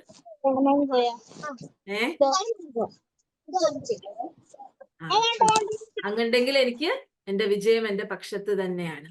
എനിക്ക് എല്ലാം ഉണ്ട്, എനിക്ക് അങ്ങ് മതി എന്ന് പറഞ്ഞു. എന്നിട്ട് ആരുടെ വിജയം ഉണ്ടായേ? പാണ്ഡവരുടെ അല്ലെ? പാണ്ഡവരുടെ വിജയം. പാണ്ഡവരെ നമ്മൾ പറയുന്നത് വെറും 5 പേരെന്നാ പറയണേ. കൗരവര് 101 പേരുണ്ട്. പക്ഷെ 5 പേരേ ഉള്ളുവെങ്കിലും അവർക്ക് എന്തുകൊണ്ടാ വിജയം ഉണ്ടായത്? കൃഷ്ണനുള്ളതുകൊണ്ട്. ഭഗവാൻ കൂടെയുണ്ട്. ഗോഡ് ഇസ് വിത്ത് ദം അല്ലെ? ഗോഡ് അവരുടെ കൂടെയുണ്ട്. ഈശ്വരൻ അവരോടൊപ്പം ഉണ്ടായിരുന്നു. അവര് ധർമ്മത്തിന്റെയും നീതിയുടെയും പക്ഷത്ത് മാത്രമേ സഞ്ചരിച്ചുള്ളൂ. അപ്പൊ അതാണ്, ഈശ്വരൻ നമ്മുടെ ഫ്രണ്ട് ആണെങ്കിൽ നമ്മള് ധർമ്മത്തിലും നീതിയിലും മാത്രമേ സഞ്ചരിക്കൂ. നമ്മൾ ഒരിക്കലും കളവ് പറയില്ല, അസത്യം പറയില്ല, അച്ഛനമ്മമാരോട് നമ്മൾ തർക്കിച്ച് ഉത്തരം പറയില്ല, അവരോട് ചീത്ത പറയില്ല, അവര് പറഞ്ഞതേ നമ്മൾ കേൾക്കുള്ളൂ. ഇതൊക്കെയാണ് ഗോഡിന്റെ കൂടെയുള്ളവരുടെ അർത്ഥം. ഗോഡിന്റെ കൂടെയുള്ളവരുടെ പേരെന്താ പറഞ്ഞ? മഹാഭാരതത്തിൽ അവരുടെ പേരെന്താ പറഞ്ഞ? പാണ്ഡവാസ്. അപ്പൊ നമ്മൾ സ്വയം തീരുമാനിക്കണം, നമ്മൾ പാണ്ഡവാസ് ആണോ അതോ കൗരവാസ് ആയിരിക്കില്ല അല്ലെ? കുട്ടികളൊക്കെ നല്ല കുട്ടികളെ, കൗരവന്മാരൊന്നും അല്ല അല്ലെ? എല്ലാരും പാണ്ഡവരാ അല്ലെ? നമുക്ക് ഈ ഗ്രൂപ്പിന്റെ പേര് അപ്പൊ പാണ്ഡവാസ് എന്ന് കൊടുക്കാം, ഈ ഗ്രൂപ്പിന്റെ പേര്. കാരണം എല്ലാവരും ധർമ്മത്തിന്റെയും നീതിയുടെയും പക്ഷത്ത് മാത്രം ജീവിക്കുന്നവരാ. എല്ലാവരും ഈശ്വരനെ ഓൺലൈൻ ഫ്രണ്ടാക്കി വെക്കുന്നവരാ. എല്ലാവരും ഈശ്വരൻ എന്ത് പറഞ്ഞു അത് ഡെയിലി കേൾക്കുന്നവരാണ് അല്ലെ? അപ്പൊ അങ്ങനെ ജീവിക്കുന്നവരെയാണ് പാണ്ഡവാസ് എന്ന് പറയുന്നത്. അപ്പൊ അങ്ങനെയുള്ളവരാവാനാണ് നമ്മളിവിടെ പഠിക്കുന്നത് അല്ലെ? നല്ല സിസ്റ്റർ ഓരോരുത്തരോട് ഓരോരോ ലക്ഷ്യം ചോദിച്ചു. നിങ്ങൾ ആരായിട്ട് മാറാൻ ആഗ്രഹം, എന്തായിട്ട് മാറാൻ ആഗ്രഹം? പലരും പല ആഗ്രഹങ്ങളും പറഞ്ഞു അല്ലെ? ഇപ്പൊ നല്ലൊരു ഡോക്ടർ ആവണം, നല്ലൊരു എഞ്ചിനീയർ ആവണം, നല്ലൊരു വക്കീലാവണം, നല്ലൊരു സയന്റിസ്റ്റ്, അങ്ങനെ പല പല ആഗ്രഹങ്ങൾ. ചിലര് പോലീസ്മാൻ ആവണം പറഞ്ഞു. പക്ഷെ നല്ലൊരു മനുഷ്യനാവാൻ, നല്ലൊരു വ്യക്തി ആവായാലേ നമുക്ക് നല്ല ഡോക്ടറും എഞ്ചിനീയറൊക്കെ ആവാൻ പറ്റുള്ളൂ. അപ്പൊ നല്ലൊരു വ്യക്തി ആവാനുള്ള പഠിപ്പാണ് ഇവിടെ ഗോഡ് നമ്മളെ പഠിപ്പിച്ചുകൊണ്ടിരിക്കുന്നത്. അതാണ് ഗോഡിനെ ഓൺലൈൻ ഫ്രണ്ട് ആക്കി മാറ്റി വെച്ചാൽ ഉണ്ടാവുന്ന. പിന്നെ അടുത്തത് കൃഷ്ണനും ദ്രൗപദിയും തമ്മിലുള്ള ഫ്രണ്ട്ഷിപ്പാണ്. കൃഷ്ണന്റെ ദ്രൗപദിയുടെയും ഫ്രണ്ട്ഷിപ്പ് അറിയോ? ഇല്ല. ഇല്ല. ഒരിക്കല് കൃഷ്ണന്റെ കൈ എന്തിനോ കൃഷ്ണന്റെ കൈ എന്തോ മുറിഞ്ഞപ്പോ ദ്രൗപദി എന്ത് ചെയ്തെന്നറിയോ? തന്റെ സാരിയുടെ തുമ്പെന്ന് ചെറിയൊരു തുമ്പ് കീറിയിട്ട് കൃഷ്ണന്റെ കൈ മുറിഞ്ഞ് അവിടെ കെട്ടിക്കൊടുത്തു. അപ്പൊ അത്രയും നല്ലൊരു ഫ്രണ്ട്ഷിപ്പിന്റെ ഒരു അടയാളായിട്ട് അത് കയ്യിൽ മുറിഞ്ഞ് തന്റെ സ്വന്തം സാരി കീറിയിട്ട് കയ്യിൽ മുറിഞ്ഞ് അവിടെ കെട്ടിക്കൊടുക്കും. അപ്പൊ കൃഷ്ണൻ ദ്രൗപദിക്ക് ഒരു വാഗ്ദാനം ചെയ്തു, നീ എപ്പോ നിനക്ക് ഡിഫിക്കൽട്ട് ആയിട്ടുള്ള കഠിനമായിട്ടുള്ള സന്ദർഭങ്ങളുണ്ടോ അപ്പോഴൊക്കെ നീ എന്നെ ഉള്ളുകൊണ്ട് സ്മരിച്ചാ മതി. കൃഷ്ണ എന്നും പറഞ്ഞ് ഉള്ളുകൊണ്ട് സ്മരിച്ചാ മതി. പക്ഷെ ഹൃദയം കൊണ്ട് നീ സ്മരിക്കണം. ഹൃദയം കൊണ്ട് സ്മരിക്കാർത്ഥം എന്താണ്? അവരുണ്ടാവും ഇവരുണ്ടാവും. ഇപ്പൊ ദ്രൗപദി പറയാറുണ്ടല്ലോ, ഭർത്താക്കന്മാരുണ്ട്, മറ്റേ സഹോദരന്മാരുണ്ടാവും, അച്ഛനുണ്ടാവും, അമ്മയുണ്ടാവും, എല്ലാവരും നമുക്ക് ചുറ്റും ഉണ്ടാവും. പക്ഷെ എല്ലാവരും ഉണ്ടായാലും നീ എപ്പോ എന്നെ ഉള്ളുകൊണ്ട് സ്മരിക്കണോ അപ്പോഴേ ഞാൻ വരുള്ളൂ പറഞ്ഞു. അങ്ങനെയുള്ള ഒരു ഇൻസിഡന്റ് ഏതാ മഹാഭാരതത്തില്? ദ്രൗപദിയുടെ വസ്ത്രാക്ഷേപം അല്ലെ? ദ്രൗപദിയെ സാരി കൊണ്ട് ഇങ്ങനെ വലിച്ചുകൊണ്ടിരിക്കുകയായിരുന്നു ദുര്യോധനനും കൗരവരുടെ സംഘം. അപ്പൊ കൃഷ്ണൻ എന്താ ചെയ്ത്? ദ്രൗപദിക്ക് അത്രയും സാരി കൊടുത്ത് ഹെൽപ്പ് ചെയ്തു. നിങ്ങളെ യൂട്യൂബിൽ നോക്കിക്കഴിഞ്ഞാൽ അറിയാം, യൂട്യൂബില് കാണുന്നുണ്ട്. കൗരവ പടയിലുള്ളവര് ദ്രൗപദിയുടെ സാരി എല്ലാം വലിച്ചുകൊണ്ടിരിക്കുകയാണ്. പക്ഷെ കൃഷ്ണൻ എന്ത് ചെയ്തു? ദ്രൗപദി എത്ര വലിച്ചിട്ടും തീരണില്ല സാരി. എന്താണ്? കൃഷ്ണൻ മുകളിന്ന് കൊടുത്തോണ്ടിരിക്കുക. അതിന്റെ അർത്ഥം എന്താ? അതൊക്കെ ഓരോ കഥകളാണ്, മോറൽ സ്റ്റോറീസ് ആണ്. ഈ മോറൽ സ്റ്റോറീസിൽ നിന്നും അല്ലെ എന്ത് ഗുണപാഠമാണ് നമ്മൾ എടുക്കേണ്ടത്? ഈശ്വരൻ ചെറിയൊരു കൈവിരൽ സഹായം നമ്മൾ ഭഗവാന് ചെയ്താൽ തന്നെ, ഇനി ചെയ്തില്ലെങ്കിലും നമ്മൾ ഈശ്വരനോട് സത്യസന്ധമാണെങ്കിൽ, ഹനുമാൻ സ്വാമി ശ്രീരാമനെയും പോലെ ഉള്ളുകൊണ്ട് നമ്മളെ ട്രൂത്ത് അല്ലെങ്കിൽ സത്യമാണെന്നുണ്ടെങ്കിൽ തീർച്ചയായിട്ടും ഏത് സന്ദർഭത്തിലും ഈശ്വരൻ നമ്മളെ സഹായിക്കും. അങ്ങനെയുള്ള കുറച്ച് മോറൽ സ്റ്റോറീസ് ആണ്, ഗുണപാഠ കഥകളാണ് നമ്മൾ ഇവരിൽ നിന്ന്, ഈ ശ്രീരാമന്റെ ഹനുമാനിൽ നിന്ന് നമ്മൾ പഠിച്ചത്. കൃഷ്ണന്റെയും അർജുനൻ, കൃഷ്ണൻ ദ്രൗപദി, കൃഷ്ണൻ കുചേലൻ, ഇതൊക്കെ സിസ്റ്റർ ഒരു ഗുണപാഠ കഥകളായിട്ട് നിങ്ങൾക്ക് പറഞ്ഞു തന്നു മാത്രം. നിങ്ങൾ കേട്ടിട്ടുണ്ടാവും. പക്ഷെ ഇതിലൂടെ എല്ലാം നമ്മൾ നമ്മുടെ ജീവിതത്തിൽ എന്താ എടുക്കേണ്ടത്? നമ്മൾ എത്രത്തോളം ഈശ്വരനോട് സത്യസന്ധമായിരിക്കണം, നമ്മൾ എത്രത്തോളം ഈശ്വരനോട് തുറന്നിരിക്കണോ, മനസ്സുകൊണ്ട് തുറന്നിരിക്കുന്നു, ഈശ്വരൻ പറയുന്ന ഡയറക്ഷൻ നമ്മുടെ ജീവിതത്തിൽ നമ്മൾ പാലിക്കണോ, ഈശ്വരൻ പറയുന്ന രീതിയിലല്ലാതെ നമ്മൾ പ്രവർത്തിക്കുകയാണെങ്കിൽ നമുക്ക് കിട്ടില്ല. ആണെങ്കിൽ ഈശ്വരന്റെ എല്ലാ ഫ്രണ്ട്ഷിപ്പും നമുക്ക്. ഇതൊക്കെയാണ് ഫ്രണ്ട്ഷിപ്പ് സ്റ്റോറീസ്. ഓക്കെ, അപ്പോ ഇങ്ങനെ ഒരു ഫ്രണ്ടിനെ നമുക്ക് കിട്ടണമെങ്കിൽ ബിക്കമിങ് ഫ്രണ്ട്സ് വിത്ത് ഗോഡ് അല്ലെ, ഈശ്വരനുമായിട്ട് നമ്മൾ ഫ്രണ്ട് ആവുകയാണെങ്കിൽ, അല്ലെ ഈശ്വരൻ നമ്മുടെ ഒരു ഫ്രണ്ട് ആവുകയാണെങ്കിൽ നമുക്ക് എന്തൊക്കെ നേട്ടങ്ങള് എന്നുള്ളത് നമുക്ക് അതിന് സിസ്റ്റർ ചെറിയൊരു എന്താ പറയാ, ചെറിയൊരു വീഡിയോ നിങ്ങളുമായിട്ട് ഷെയർ ചെയ്യാം. ആ വീഡിയോ ഒരു ചെറിയൊരു കുട്ടിയുടെ വീഡിയോ ആണ്. പക്ഷെ ആ വീഡിയോ നിങ്ങൾ കാണുന്ന സമയത്ത് നിങ്ങൾക്ക് ഭയങ്കര ഇൻസ്പിറേഷൻ കിട്ടും. അതായത് ഒരു കുട്ടി തന്റെ ജീവിതത്തില് ആ കുട്ടിയുടെ ഫ്രണ്ട്സ് ആ കുട്ടിയെ കളിയാക്കിയ സമയത്ത്, അല്ലെങ്കിൽ ആ കുട്ടിയുടെ അമ്മമാരിലൂടെ, അങ്ങനെ പലരിലൂടെയും ആ കുട്ടിക്ക് എന്തൊക്കെയാണ് നേട്ടം വന്നെന്നുള്ളത് നമുക്ക് കാണാം കേട്ടോ. ഒരു മിനിറ്റ് വീഡിയോ കണ്ടിട്ട്.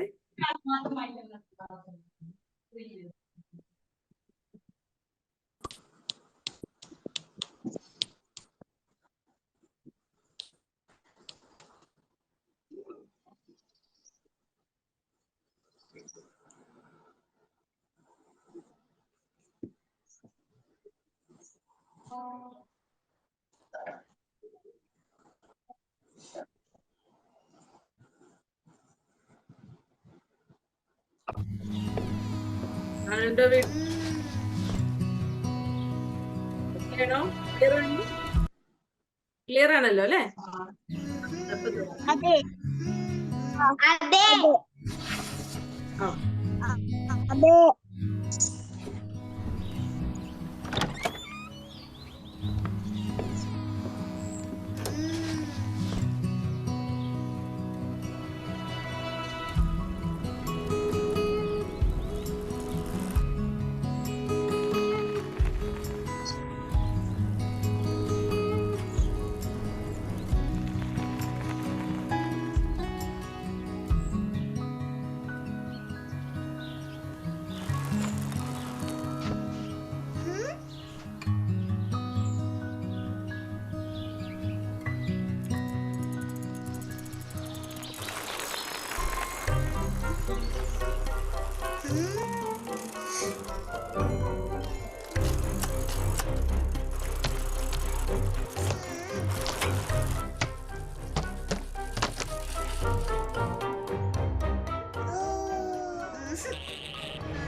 ഞാൻ മ്യൂട്ടാ.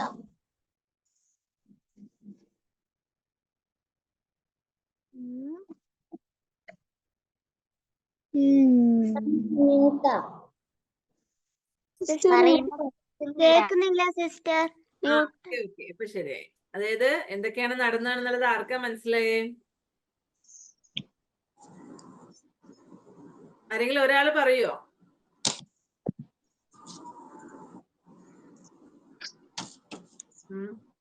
ആര് പറയും? ആര്? തനിരികയാണോ പറയാൻ പോണേ അതോ അച്ചു?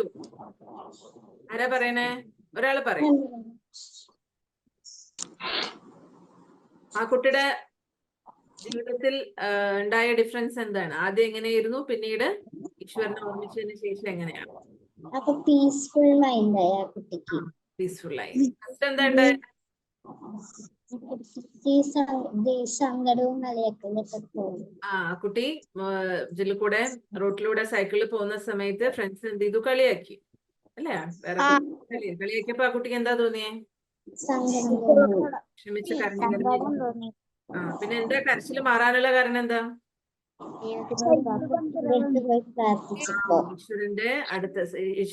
ഈശ്വരന്റെ സാന്നിധ്യം അനുഭവപ്പെട്ടു അല്ലേ? ഈശ്വരൻ ആരാണ്, എന്താണ് ഈശ്വരന്റെ ആ ഫീലിംഗ് ആ കുട്ടി കിട്ടി. മെഡിറ്റേഷൻ ചെയ്യണ കണ്ടില്ലേ? അപ്പൊ മെഡിറ്റേഷനിൽ എന്താണ്? ഈശ്വരന്റെ ആ ശക്തികൾ ഫീൽ ചെയ്തു. ഈശ്വരനിൽ നിന്നും ആ ഒരു പോസിറ്റീവ് എനർജി നിറഞ്ഞപ്പോ ആ കുട്ടികൾക്ക് പിന്നീട് ആ കുട്ടിക്ക് എന്താ സംഭവിച്ചേ?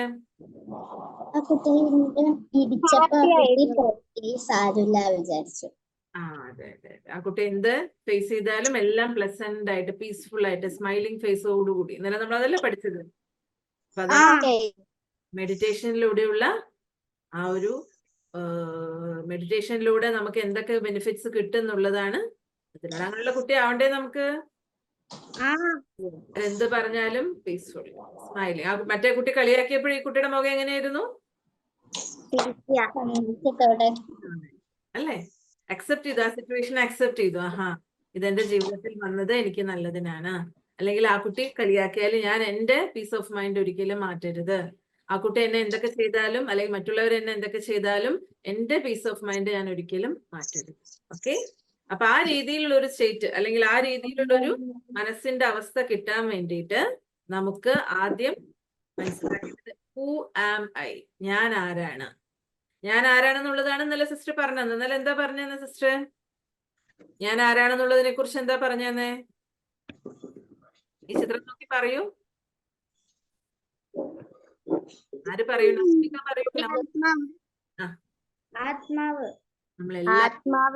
ആത്മാവ്, പീസ്ഫുൾ സ്റ്റാർ, പീസ്ഫുൾ സോൾ ആണ്. ഈ ചിത്രത്തിൽ കണ്ടില്ലേ? ഞാന് കൈയാണോ ഞാൻ? കാലാണോ ഞാൻ? തലയാണോ ഞാൻ? കണ്ണാണോ ഞാൻ? പറയൂ. നമ്മൾ ഞാൻ വേദനിക്കുന്നു, ഞാൻ കൈ വേദനിക്കുന്നു, ഞാൻ കാല് വേദനിക്കുന്നു, ഞാൻ തല വേദനിക്കുന്നു എന്നാണോ പറയുക? പിന്നെന്താ പറയാ? എന്റെ. അപ്പൊ ഞാൻ എന്റെ എന്നുള്ളതിന്റെ വ്യത്യാസം നമ്മൾ മനസ്സിലാക്കണം അല്ലേ? നമ്മൾ ചില സമയത്ത് പറയാറുണ്ട്, ഞാൻ എന്റെ കാതിലൂടെയാണ് കേട്ടത്, ഞാൻ എന്റെ കണ്ണുകൊണ്ടാണ് കണ്ടത്, ഞാൻ എന്റെ കൈ കൊണ്ടാണ് ചെയ്തത്. ഞാൻ വേറെ, എന്റെ വേറെ. ഇപ്പൊ ഉദാഹരണത്തിന് നോക്കൂ, ഇത് സിസ്റ്ററുടെ ഫോണാണ്. അപ്പൊ ഈ ഫോണിന് സിസ്റ്റർ ഞാൻ ഫോൺ എന്ന് പറയില്ല. ഈ ഫോണിന് എന്തേ പറയുള്ളൂ? ഇത് എന്റെ ഫോണാണ്. അതായത് ഈ ഫോൺ ഞാനല്ല, പക്ഷെ ഈ ഫോണിന്റെ ഉടമസ്ഥൻ ആരാണ്? ഞാൻ. അതുപോലെ സിസ്റ്റർ പറയുന്നത് ഞാൻ സാരി എന്ന് പറയില്ല, ഇത് എന്റെ സാരിയാണ്. അർത്ഥം ഈ സാരിയുടെ ഉടമസ്ഥൻ അല്ലേ? ഓണറാണ് ഞാൻ. അപ്പൊ അതേപോലെ ഈ കുട്ടി പറയണത് എന്റെ കൈയാണ്, എന്റെ തലയാണ്, എന്റെ കണ്ണാണ്, എന്റെ കാലാണ്, പക്ഷെ ഇതൊന്നും ഞാനല്ല. ഞാനെന്ന് പറയുന്നതാണ് ഇപ്പുറത്ത് എഴുതിയിരിക്കുന്നത് I am A point of light. I am A point of light. അതായത് നമ്മുടെ ഇരുപുരുകങ്ങൾക്കും മധ്യത്തിലായിട്ട് ഇന്നലെ പറഞ്ഞതിന്റെ ഓർമ്മയുണ്ടോ? നിങ്ങൾക്ക് ആർക്കെങ്കിലും ഓർമ്മ വരുന്നുണ്ടോ? എവിടെയാണ് സോൾ ഇരിക്കുന്നതെന്നാ പറഞ്ഞ? രണ്ട് പുരുകങ്ങൾക്ക് മധ്യത്തിലായിട്ട് ഒരു നക്ഷത്രത്തിന് സമാനം തിളങ്ങി നിൽക്കുന്ന ഒരു പോയിന്റ് ഓഫ് ലൈറ്റ് ആണ് ഞാൻ. അതാണ് ഞാൻ. ഈ ശരീരം ഞാനല്ല. ഈ ശരീരം എന്റെയാണ്. ഇത് എപ്പോ വേണമെങ്കിലും നശിക്കാം. ഈ ശരീരം എപ്പോ വേണമെങ്കിലും നശിക്കാം. ഈ ശരീരം ഈ ആത്മാവാകുന്ന വാല്യൂബിൾ അല്ലെ നക്ഷത്രം, അല്ലെങ്കിൽ ആത്മാവാകുന്ന വാല്യൂബിൾ സ്റ്റാർ ഉണ്ടെങ്കിൽ ഈ ശരീരത്തിന് വിലയുള്ളൂ. ഇപ്പൊ നോക്കൂ, നമ്മൾ എല്ലാവരും ക്ഷേത്രത്തിൽ പോണ്ട്, അല്ലെങ്കിൽ ചർച്ചിൽ പോണ്ട്. നമ്മൾ എന്തിനാ പോണത്? അവിടെ ഒരു മൂർത്തി ഇരിക്കുന്നുണ്ട് അല്ലെ? ഇവിടെ ക്ഷേത്രത്തില് പൂജ ചെയ്യുന്ന അല്ലെങ്കിൽ ചർച്ചിൽ ഇരിക്കുന്ന ഒരു മൂർത്തി, അല്ലെങ്കിൽ പള്ളിയിലുള്ള ആ മൂർത്തി, അല്ലെങ്കിൽ ആ ഒരു ഇതിനെ കാണാൻ, വിശിഷ്ട ആ ഒരു സ്ഥലത്തിനെ കാണാൻ വേണ്ടിയിട്ടാണ് നമ്മൾ പോണത്. അത് എന്തുകൊണ്ടാ വിശേഷ സ്ഥലമായത്? ആ ക്ഷേത്രത്തിൽ ആ മൂർത്തി ഉള്ളതുകൊണ്ട്. പക്ഷെ ആ ക്ഷേത്രത്തിലെ മൂർത്തിയിലെ വേറൊരു കെട്ടിടാണെങ്കിൽ നമ്മൾ വെറുതെ വിസിറ്റ് ചെയ്യാൻ പോവോ? ഇല്ല. തൊഴുകാൻ പോവില്ല അല്ലെ? പ്രാർത്ഥിക്കാൻ പോവില്ല, പൂജ ചെയ്യാൻ പോവില്ല. കാരണം ആ മൂർത്തിക്കാണ് സ്പെഷ്യാലിറ്റി. അപ്പൊ അതേപോലെ തന്നെ ഇപ്പൊ ഗുരുവായൂരിൽ നമ്മൾ പോണു, അല്ലെങ്കിൽ വേറെ എന്തെങ്കിലും ക്ഷേത്രങ്ങളിൽ നമ്മൾ പോണു, ആ മൂർത്തിക്കാണ് നമ്മുടെ സ്പെഷ്യാലിറ്റി. അതേപോലെ ഈ ശരീരം എന്ന് പറയുന്നത് ജസ്റ്റ് ഒരു ബിൽഡിംഗ് മാത്രമാണ്, ഒരു കെട്ടിടം മാത്രമാണ്.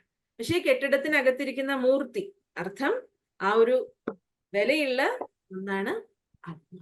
ആത്മാവുണ്ടെങ്കിലേ ഈ ശരീരത്തിന് വിലയുള്ളൂ. ആത്മാവാകുന്ന സ്റ്റാർ ഇല്ലെങ്കിൽ ഈ ശരീരത്തിന് ഒരു വിലയില്ല. അപ്പൊ നോക്കൂ, ഈ ചിത്രത്തിൽ എന്താ കാണിക്കണേ? ഒരു അച്ഛനുണ്ട്, ഒരു കുട്ടിയുണ്ട് അല്ലെ?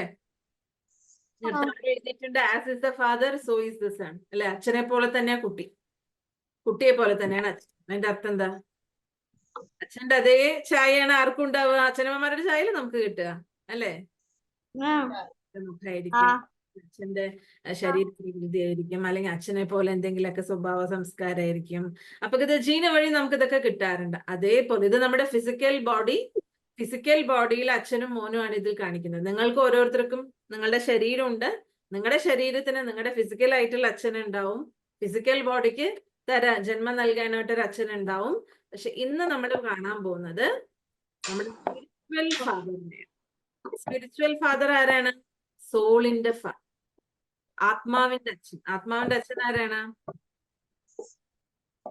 എഴുതിയിരിക്കണേ supreme soul. Supreme soul.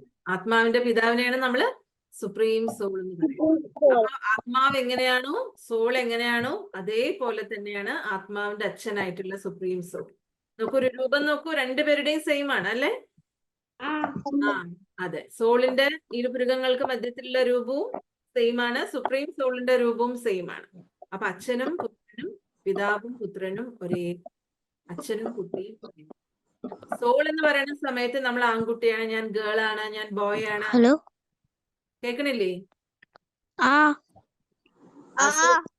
Soul ആണെന്ന് പറയുന്ന സമയത്ത് ഞാൻ ഗേൾ ആണ്, ബോയ് ആണെന്നൊന്നുമില്ല. ഇപ്പൊ ഗേൾ, ബോയ്, ആൺകുട്ടി, പെൺകുട്ടി എന്നുള്ളതൊക്കെ ഏതിന്റെയാണ്? അപ്പോ ശരീരത്തിന്റെ. നമുക്കൊരു പെൺകുട്ടിയുടെ ശരീരം കിട്ടിയിരിക്കണു, ആൺകുട്ടിയുടെ ശരീരം കിട്ടിയിരിക്കണു, അത്രേ ഉള്ളൂ. അപ്പൊ എങ്ങനെയാണോ നമ്മൾ നോക്കൂ, നമ്മള് ജനിച്ചതിന് ശേഷം ഒരുപാട് ഡ്രസ്സ് നമ്മുടെ ശരീരത്തിൽ മാറി മാറി നമ്മൾ ഇട്ടിട്ടുണ്ട് അല്ലെ? ഒരു ഡ്രസ്സ് പഴകുമ്പോൾ അത് മാറ്റും, അല്ലെങ്കിൽ ആ ഡ്രസ്സ് ചെറുതാവുമ്പോ നമ്മൾ കുഞ്ഞു കുട്ടി 1 വയസ്സ് 2 വയസ്സായിരിക്കുമ്പോഴുള്ള ഡ്രസ്സാണ് എപ്പോഴും ഇടുന്നത് അല്ലല്ലോ, അല്ല, മാറി മാറി ഇടുന്നത് പോലെ നമ്മുടെ ഈ ഒരു ബോഡി എന്ന് പറയുന്നതും ഒരു ഡ്രസ്സ് പോലെയാണ്, ഒരു വസ്ത്രം പോലെയാണ്. ഈ ശരീരമാകുന്ന ബോഡിയും നമുക്ക് ഇടയ്ക്കിടയ്ക്ക് എന്ത് ചെയ്യണം? മാറ്റിക്കൊണ്ടേയിരിക്കും. അതിനാണ് നമ്മൾ ഡെത്ത്, ബർത്ത് അല്ലെ, മരണം, ജനനം എന്നൊക്കെ പറയണം. പക്ഷെ ഈ ശരീരമാകുന്ന ബോഡി മാറ്റിയാലും, അതായത് വസ്ത്രം മാറ്റിയാലും ഏത് മാറുന്നില്ല? ഇതിനകത്തിരിക്കുന്ന ആത്മാവിന് യാതൊരു, ഈ ഒരു ആത്മാവ് തന്നെയാണ് ഓരോരോ ശരീരമാകുന്ന വസ്ത്രങ്ങളായിട്ട് എടുത്തുകൊണ്ടിരിക്കണം. ഓക്കെ ആണോ? അത് ക്ലിയർ ആയോ? സ്പിരിച്വൽ ഫാദറിന്റെ പേരെന്താണ്? Supreme soul. ആരാന്ന് പറയാം. നോക്കൂ, എല്ലാ ധർമ്മത്തിലുള്ളവരും നമുക്കറിയാം. നമ്മൾ ചിലപ്പോൾ ഹിന്ദു ആയിരിക്കും, ക്രിസ്ത്യൻ ആയിരിക്കും, മുസ്ലിം ആയിരിക്കും, ഓരോരുത്തരെ ആരാധിക്കണം. അല്ലെ? ഹിന്ദുക്കള് ചിലപ്പോ കൃഷ്ണനെ രാമനെയൊക്കെ ആയിരിക്കും ആരാധിക്കുന്നുണ്ടാവുക. അല്ലെങ്കിൽ മുസ്ലിം സഹോദരങ്ങള് അല്ലെ അല്ലാഹു അല്ലാഹു അക്ബർ എന്നൊക്കെ പറഞ്ഞിട്ടാണ് ആരാധിക്കുക. അല്ലാഹു എന്ന് പറഞ്ഞാൽ തന്നെ ഉയർന്നതിലും ഉയർന്നവൻ എന്നാണ്. അല്ലാഹു നൂറാണ്, പ്രകാശാണെന്ന് പറയും. അതുപോലെ ക്രിസ്ത്യൻസ് അല്ലെ യേശുക്രിസ്തുവും ഗോഡ് ഈസ് അവർ ഫാദർ എന്നാണ് പറയാ. പക്ഷെ എല്ലാവരും വിരൽ ചൂണ്ടുന്നത് ആ ഒരു പ്രകാശ രൂപത്തിലേക്കാണ്.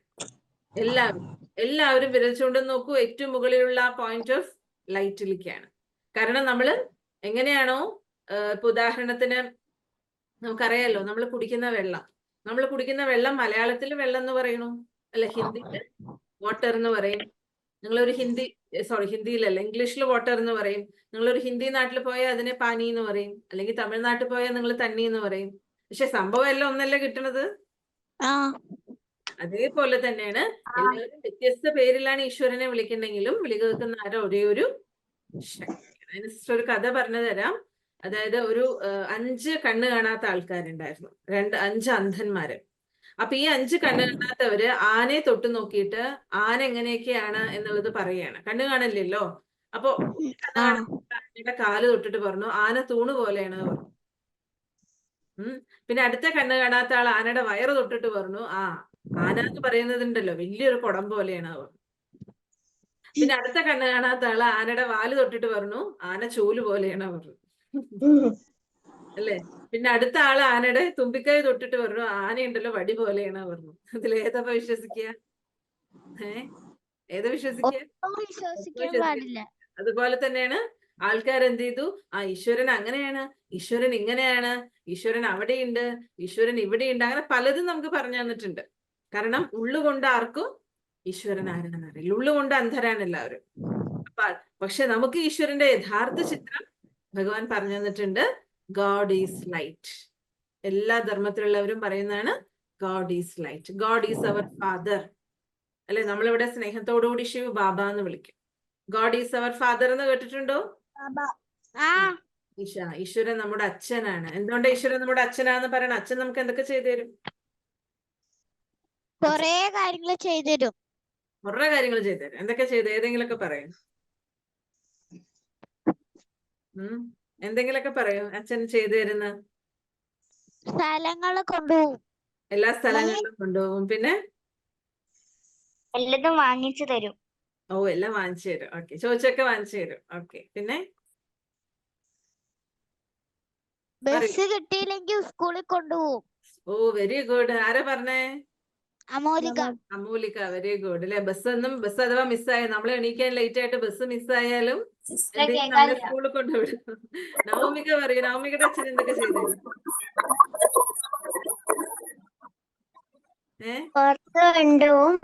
വാങ്ങിച്ചു തരും, സ്നേഹം തരും. Very good. അല്ലെ? ഏറ്റവും വാല്യൂബിൾ ആയിട്ടുള്ള സംഭവം എന്താ? അച്ഛൻ നമുക്ക് അച്ഛന്റെ സ്നേഹം തരും. ആരൊക്കെയോ എന്തൊക്കെയോ സംസാരിക്കുന്നുണ്ടല്ലോ.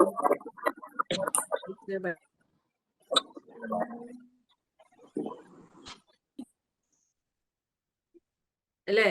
ബാക്കിയുള്ള സാധനങ്ങളെല്ലാം പിന്നെയും അച്ഛൻ വാങ്ങിച്ചു തന്നില്ലെങ്കിലും വേറെ ആരെങ്കിലും വാങ്ങിച്ചു തരും. അച്ഛൻ വീട്ടിലേക്ക് പുറത്തേക്ക് കൊണ്ടുപോയിട്ടില്ലെങ്കിലും വേറെ ആരെങ്കിലും പുറത്തേക്ക് കൊണ്ടുപോകുന്നു പറയാം. അച്ഛന്റെ പകരമായിട്ട് നമുക്ക് ആരെങ്കിലും എന്തെങ്കിലും ചെയ്തു തരും, അല്ലേ? പക്ഷെ അച്ഛന്റെ സ്നേഹം ആർക്ക് മാത്രമേ തരാൻ പറ്റുള്ളൂ? അച്ഛന് മാത്രമേ തരാം. അതാണ് ഗോഡ് ഫാദറിൽ നിന്നും നമുക്ക് കിട്ടുന്നത്. ഗോഡ് ഫാദറിൽ നിന്നും നമുക്ക് കിട്ടുന്നത്. ആരുടെയോ സൗണ്ട് വളരെ ഡിസ്റ്റർബ് ആവുന്നു. ഓക്കെ, ഗോഡ് ഫാദറിൽ നിന്നും നമുക്ക് കിട്ടുന്നത് ഈശ്വരീയ സ്നേഹമാണ്, അല്ലെ? പരമാത്മാവിന്റെ ഗോഡ്സ് ലവ് എന്ന് പറയും. ഈശ്വരന്റെ സ്നേഹം എന്ന് പറഞ്ഞു കഴിഞ്ഞാൽ നമുക്ക് ഒരിക്കലും വർണ്ണിക്കാൻ പറ്റാത്തതാണ്. ബാക്കി നമ്മുടെ അച്ഛനമ്മമാര് നമ്മളെ സ്നേഹിക്കുന്നുണ്ട്, ഫ്രണ്ട്സ് നമ്മളെ സ്നേഹിക്കുന്നുണ്ട്, ഒരു ഫാമിലിയിലുള്ള സ്നേഹം നമുക്ക് അത്യാവശ്യമാണ്. അതൊക്കെ നമ്മൾ നേരത്തെ കണ്ടു. പക്ഷെ ഈശ്വരന്റെ സ്നേഹം എന്ന് പറഞ്ഞു കഴിഞ്ഞാൽ എപ്പോഴും അൺകണ്ടീഷണൽ ലവ് ആണ്. എന്താ അൺകണ്ടീഷണൽ ലവ് എന്ന് പറഞ്ഞു കഴിഞ്ഞാൽ? ഒന്നിനും പകരം വെക്കാനാവാത്ത സ്നേഹമാണ്. ഒരു കണ്ടീഷൻ ഇല്ല, നീ ഇന്നത് ചെയ്താലേ ഞാൻ നിന്നെ സ്നേഹിക്കുള്ളൂ. എങ്ങനെയാണോ നമ്മുടെ സ്വന്തം അച്ഛനമ്മമാര് നമ്മളെ സ്നേഹിക്കണേ, അതിനേക്കാളും സ്നേഹിച്ചോണ്ടിരിക്കും. സ്നേഹിച്ചുകൊണ്ടിരിക്കും. അപ്പൊ സിസ്റ്റർ ആ രീതിയിലുള്ള ഒരു സ്നേഹമാണ്. എപ്പോഴും സ്നേഹിച്ചുകൊണ്ടിരിക്കും, അല്ലെ? എപ്പോഴും സ്നേഹിച്ചുകൊണ്ടിരിക്കും പറഞ്ഞാൽ നമ്മൾ വികൃതി കാണിച്ചാൽ തന്നെയാ സ്നേഹിക്കില്ല. അച്ഛനമ്മമാര് പറയൂ വികൃതി കാണിച്ചാൽ ഞാൻ കുട്ടിയെ സ്നേഹിക്കില്ല പറയോ? ഇല്ല. നമുക്ക് സാധനങ്ങൾ വാങ്ങിച്ചു തരില്ല, വാങ്ങിച്ചു തരുന്ന പറയും. പക്ഷെ നമുക്ക് വാങ്ങിച്ചു തരും അല്ലേ? അതാണ് അച്ഛനമ്മമാരുടെ സ്നേഹം പോലെ അൺകണ്ടീഷണൽ ലവ് ആണ് ഈശ്വരന്റെ സ്നേഹം. ഇനി അടുത്തത് God is our mother also. അമ്മയുടെ സ്നേഹം എങ്ങനെയാ? അതും അൺകണ്ടീഷണൽ ആണ് അല്ലെ? അപ്പൊ ഒരു സിസ്റ്റർ ചെറിയൊരു സംഭവം ഓർമ്മ വരികയാണ്. ഒരു ചെറിയ കുട്ടി, നിങ്ങളുടെയൊക്കെ പ്രായമുള്ള 6, 7 അല്ലെങ്കിൽ 8 വയസ്സൊക്കെ ഉള്ള ഒരു കുട്ടി. ആ കുട്ടി അമ്മയുടെ അടുത്ത് പോയിട്ട് ഒരു ദിവസം പറഞ്ഞു, അമ്മേ എനിക്ക് ഈ ഒരു മാസത്തെ ബില്ല് അമ്മയ്ക്ക് തരാനുണ്ട്, എനിക്ക് ഇത്ര പൈസ തരണം എന്നുള്ള ബില്ല് അമ്മയ്ക്ക് തരാനുണ്ടെന്ന് പറഞ്ഞു. അപ്പൊ ബില്ലോ, എന്ത് ബില്ല്, എനിക്ക് മനസ്സിലായില്ലല്ലോ എന്ന് പറഞ്ഞപ്പോ ബില്ല് എഴുതാൻ തുടങ്ങി കുട്ടി. എന്തൊക്കെ ബില്ല് എഴുതാൻ തുടങ്ങിനെ? എനിക്ക് എന്റെ അടുത്ത് പാല് വാങ്ങിക്കാൻ അമ്മ പോവാൻ പറഞ്ഞതിന് ഇത്ര രൂപ എനിക്ക് വേണം, എന്റെ അടുത്ത് പച്ചക്കറി വാങ്ങിക്കാൻ പോവാൻ പറഞ്ഞതിന് എനിക്ക് ഇത്ര രൂപ വേണം, താഴ്ന്ന് മുകളിലേക്ക് വെള്ളം ചുമന്ന് കൊണ്ടുവരാൻ പറഞ്ഞതിന് ഇത്ര രൂപ വേണം, ഇന്ന സാധനം എന്റെ അടുത്ത് വാങ്ങിച്ചു തരല്ല എടുത്തിട്ട് വരാൻ പറഞ്ഞതിനൊക്കെ ഓരോ ദിവസം ഓരോ സാധനങ്ങൾ എടുത്തു തരാൻ പറഞ്ഞതിന് ഇത്ര രൂപ വേണം അല്ലെ? ഒക്കെ കുട്ടി ബില്ലിടാണ്. ഇനി ലാസ്റ്റ് ബില്ലിട്ടു, എനിക്ക് ഒട്ടും കൺട്രോൾ ചെയ്യാൻ പറ്റാത്ത ഒരു കാര്യമാണ് എന്റെ ചെറിയ അനിയത്തിയെ നോക്കുക എന്ന് പറയുന്നത്. ആ അനിയത്തിനെ ഓരോ ദിവസം അരമണിക്കൂർ വീതം നോക്കിയതിന് ഇത്ര രൂപ വേണം. അങ്ങനെ ടോട്ടലി എനിക്ക് ഒരു 60 റുപ്പീസ് വേണം എന്ന് പറഞ്ഞ അമ്മയ്ക്ക് എഴുതിയിട്ടു. അപ്പൊ അമ്മ പറഞ്ഞു, അമ്മ പിന്നെ എന്താ പറയാ, ആ പേപ്പറിന്റെ പ്ലെയിൻ ഇതുണ്ടാവുമല്ലോ, ഒന്നും എഴുതാത്ത സ്ഥലം, ആ സ്ഥലത്ത് അമ്മ എഴുതി, ഞാൻ നിന്നെ 9 മാസം ചുമന്നതിന് ഒരു പേയ്മെന്റും ഇല്ല, ഞാൻ നീ കരഞ്ഞപ്പഴക്ക് നോക്കിയതിന്, അച്ഛനാണെങ്കിലും അമ്മയാണെങ്കിലും കരഞ്ഞപ്പഴക്ക ഞാൻ നിന്നെ എടുത്ത് നോക്കിയതിന് എനിക്ക് 1 രൂപയും ഇല്ല, നീ ഷാഠ്യം പിടിച്ചപ്പൊക്കെ ഞാൻ നിന്നെ സമാധാനിപ്പിച്ചതിന് 1 രൂപയും ഇല്ല, ലാസ്റ്റ് എനിക്ക് നിനക്കുള്ള ബില്ല് 0 റുപ്പീസ് എന്ന് പറഞ്ഞു. ആര് പറഞ്ഞു? അമ്മ തിരിച്ചു പറഞ്ഞു അല്ലെ? കുട്ടി 60 രൂപ വേണമെന്ന് പറഞ്ഞപ്പോ അമ്മ തിരിച്ചു പറഞ്ഞു. അപ്പൊ ലാസ്റ്റ് കുട്ടിക്ക് ആകെ ഫീൽ ആയിട്ട് എന്ത് പറഞ്ഞു? അയ്യോ, ഒരിക്കലും ഞാന് ഇത്രയും രൂപ അമ്മയുടെ അടുത്ത് പറയാൻ പാടില്ലായിരുന്നു. ഇൻഡെപ്റ്റഡ് ഫോർ എവർ, ഒരിക്കലും ഒരു കടപ്പാടില്ലാത്ത, ഒരു തരത്തിലുള്ള കണ്ടീഷനും ഇല്ലാത്ത ഒരു ലവ് ആണ്, സ്നേഹമാണ് അമ്മ എനിക്ക് തരുന്നത്. അതുകൊണ്ട് എനിക്ക് ഒരു തരത്തിലുള്ള എമൗണ്ടും എനിക്ക് അമ്മയുടെ അടുത്ത് ഇനിയിപ്പോ ചോദിക്കാനില്ല. 0 ബാലൻസ് എന്ന് എഴുതി, എല്ലാം കട്ട് ചെയ്തിട്ട് 0 ബാലൻസ്. അപ്പൊ അതിന്റെ അർത്ഥം എന്താ? അൺകണ്ടീഷണൽ ലവ് അല്ലേ? നമ്മൾ ചിലപ്പോ അച്ഛനമ്മമാരോട് എനിക്ക് അത് ചെയ്തു തന്നില്ല, ഇത് ചെയ്തു തന്നില്ല, അങ്ങനെ ചെയ്തു തന്നില്ല, ഇങ്ങനെ ചെയ്തു തന്നില്ല പറയും. പക്ഷെ അച്ഛനമ്മമാരെപ്പോഴും എന്താ നമ്മളോട് പറയാ? എന്താ പറയാ? കണക്ക് പറയോ? ഈ കുട്ടിയാവുമ്പോ രാത്രി മുഴുവൻ ഉറക്കാത്തതിന് എനിക്ക് ഇത്ര രൂപ, അല്ലെങ്കിൽ രാത്രി മുഴുവൻ കരഞ്ഞ നില വിളിച്ചതിന് ഇത്ര രൂപ, അവിടെ ഇവിടേക്കും കൊണ്ടുപോകണമെന്ന് വാശി പിടിച്ചതിന് ഇത്ര രൂപ എന്ന് അച്ഛനമ്മമാര് കണക്ക് പറയോ? ഒരു കണക്കും പറയാത്ത ആൾക്കാരാണ് നമ്മുടെ അച്ഛനും. അതുകൊണ്ട് അവരെ നമ്മൾ ഒരിക്കലും എന്ത് ചെയ്യരുത്? വിഷമിപ്പിക്കാൻ പാടില്ല. അവരുടെ അടുത്ത് തർക്കുത്തരം പറയാൻ പാടില്ല. പറയോ കുട്ടികളെ നിങ്ങള്? ഇല്ല. അവരെന്ത് പറഞ്ഞു? നിങ്ങൾ ചെയ്തു തരുന്ന് പറയോ? എന്നെ കൊണ്ട് പറ്റില്ല, അപ്പൊ സമയമില്ല, എന്നെ കൊണ്ട് മൂടില്ല എന്ന് പറയോ? ചെയ്തു തരും. എന്ന് പറയണം. ഡെയിലി ഇന്ന് മുതല് നിങ്ങൾ വീട്ടില് നിങ്ങളുടെ അച്ഛനമ്മമാർക്ക് എന്തെങ്കിലും ഒരു ഹെൽപ്പ് ചെയ്തു കൊടുക്കണം. എന്ത് ഹെൽപ്പ് ചെയ്തു കൊടുക്കും? ഇന്നലെ മീനാസ്റ്റർ കുറച്ച് കാര്യങ്ങളൊക്കെ നമ്മളോട് പറഞ്ഞു.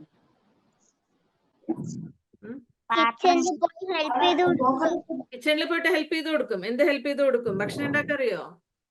പച്ചക്കറി പച്ചക്കറി മുറിച്ച്, മോളുടെ കൈ മുറിയരുത് കേട്ടോ. അങ്ങനെ മുറിയാത്ത വിധത്തിൽ പച്ചക്കറി കുറച്ചായിട്ട് മുറിച്ചു കൊടുക്കണം. പിന്നെ പാത്രം കഴുകി കൊടുക്കണം. ഓക്കെ. പാത്രം കഴുകി കൊടുക്കണം, നല്ലതാ. പിന്നെ ആഹാരം ഉണ്ടാക്കി കൊടുക്കും. ആഹാരം ഉണ്ടാക്കാൻ അറിയോ? ആരാണ് ആഹാരം ഉണ്ടാക്കുന്ന ആള്? ഷോണിന് ആഹാരം ഉണ്ടാക്കാൻ അറിയോ? Okay, very good. എന്താ നിങ്ങൾ ഈ പ്രായത്തില് ആഹാരമൊക്കെ ഉണ്ടാക്കാൻ അറിയാന്ന് വെച്ചാ, ഇപ്പത്തെ കുട്ടികളെന്ന് പറഞ്ഞാൽ എല്ലാം പുറത്തുനിന്ന് ഓർഡർ ചെയ്ത് കഴിക്കുന്ന കുട്ടികളാ. എന്താണ് സൊമാറ്റോ ഒന്നും അവിടെ നിന്ന് ഇവിടെ നിന്നൊക്കെ ഓർഡർ ചെയ്ത് കഴിക്കുന്ന കുട്ടികളാ. പക്ഷെ നിങ്ങള് ആഹാരം ഉണ്ടാക്കാൻ അറിയുന്ന വലിയവർക്കേ ആഹാരം ഉണ്ടാക്കാൻ മടിയാണ് ഇന്നത്തെ കാലത്ത്. അപ്പൊ നിങ്ങൾ കുട്ടികൾക്ക് ആഹാരം ഉണ്ടാക്കാൻ അറിയുന്ന പറഞ്ഞാൽ ഗ്രേറ്റ് അല്ലെ? വളരെ നല്ല കുട്ടികളാണ്. പിന്നെ ഇനി എന്തൊക്കെ ചെയ്തു കൊടുക്കും? പിന്നെ നിങ്ങൾക്ക് കുട്ടികൾക്ക് ചെയ്യാൻ പാത്രം കഴുകി കൊടുക്കും. അത് പറഞ്ഞു. അടിച്ചു വാരുന്നു. ഓക്കെ. തുടയ്ക്കും. തുണി അലക്കാൻ പറ്റും. തുണി അലക്കാൻ അറിയോ? വെള്ളം എടുത്തു കൊടുക്കും. വാഷിംഗ് മെഷീനിൽ ഇട്ട് കൊടുത്താൽ മതി. അതായത് നമ്മളിപ്പോ സ്കൂളിലൊക്കെ പോയിട്ട് വന്നു കഴിഞ്ഞാൽ ഡ്രസ്സ് അവിടെ ഇവിടെ വലിച്ചെറിയാണ്ട് ചില കുട്ടികൾ ഒന്ന് കട്ടിലിന്റെ മുകളിൽ കിടക്കണാണ്, ഒന്ന് ടേബിളിന്റെ മേലെ കിടക്കണാണ്, ഒന്ന് താഴെ കിടക്കണാണ്, അങ്ങനെ വലിച്ചെറിയാണ്ട് എന്ത് ചെയ്യണം? നമ്മള് അഴിച്ച ഡ്രസ്സ് അമ്മ എടുത്ത് വെച്ചോട്ടെ വിചാരിക്കരുത്. നമ്മൾ തന്നെ പോയിട്ട് വാഷിംഗ് മെഷീനിലോ അല്ലെങ്കിൽ ഏത് ബക്കറ്റാണോ ഉള്ളത് ആ ബക്കറ്റിൽ കൊണ്ടുപോയിടണം. ഓക്കെ ആണോ? ആരൊക്കെ ചെയ്യും അങ്ങനെ? ആരൊക്കെ ചെയ്യും? അയൺ ചെയ്ത് കൊടുക്കണം. അയൺ ചെയ്യാൻ പറ്റുകയാണെങ്കിൽ മാത്രം. ചില കുട്ടികൾ അയൺ ചെയ്ത് കൈയൊക്കെ പൊള്ളിക്കും. കൈ പൊള്ളിക്കണവരാണെങ്കിൽ വേണ്ട, അല്ലെങ്കിൽ അയൺ ചെയ്യാം. വലിയ കുട്ടികളാണെങ്കിൽ അവനവൻ കിടന്ന റൂം അവനവൻ വൃത്തിയാക്കണം. പിന്നെ രാവിലെ എഴുന്നേറ്റ ഉടനെ എന്താ ചെയ്യണ്ടേ? ബ്രഷ് ചെയ്യണതിന് മുൻപ് പുതപ്പ് മടക്കി പുതപ്പും വിരിപ്പൊക്കെ മടക്കി വെക്കണം അല്ലെ? മുടക്കി വെക്കണം. ബെഡ് നീറ്റ് ആക്കി വെക്കണം. എന്നിട്ട് വേണം നമ്മൾ ബ്രഷ് ചെയ്യാനായിട്ട് പോകാം. ആദ്യം നമ്മൾ എണീറ്റ് വഴിക്ക് ഈശ്വരനോട് ഗുഡ് മോർണിംഗ് പറയണം. നിങ്ങളോട് പറയും സിസ്റ്റർ. അത് കഴിഞ്ഞ ശേഷം പുതപ്പും വിരിപ്പും ഒക്കെ മടക്കി വെച്ചിട്ട് പിന്നെ നമ്മൾ ബ്രഷ് ചെയ്യാൻ പോവാ. പിന്നെ ഗാർഡൻ നനച്ചു കൊടുക്കാൻ സഹായിക്കാൻ പറ്റില്ലേ? വെള്ളം നനയ്ക്കാൻ സഹായം. ഇങ്ങനെ നിങ്ങൾക്ക് പറ്റണ കുഞ്ഞു കുറച്ച് ചെറിയതാണെങ്കിലും നമ്മൾ പറയില്ല അണ്ണാർക്കണ്ണൻ തന്നാലായത് പറയണ പോലെ. അണ്ണാർക്കണ്ണൻ തന്നാലായത് എന്നുള്ളതിന്റെ സ്റ്റോറി അറിയോ? ഇല്ല. അതായത് ഒരിക്കലും രാമായണത്തില് പറഞ്ഞുതരാം മിണ്ടാതിരുന്നോളൂ, പറഞ്ഞുതരാം കേട്ടോ. ഒരിക്കലും രാമായണത്തില് രാമന്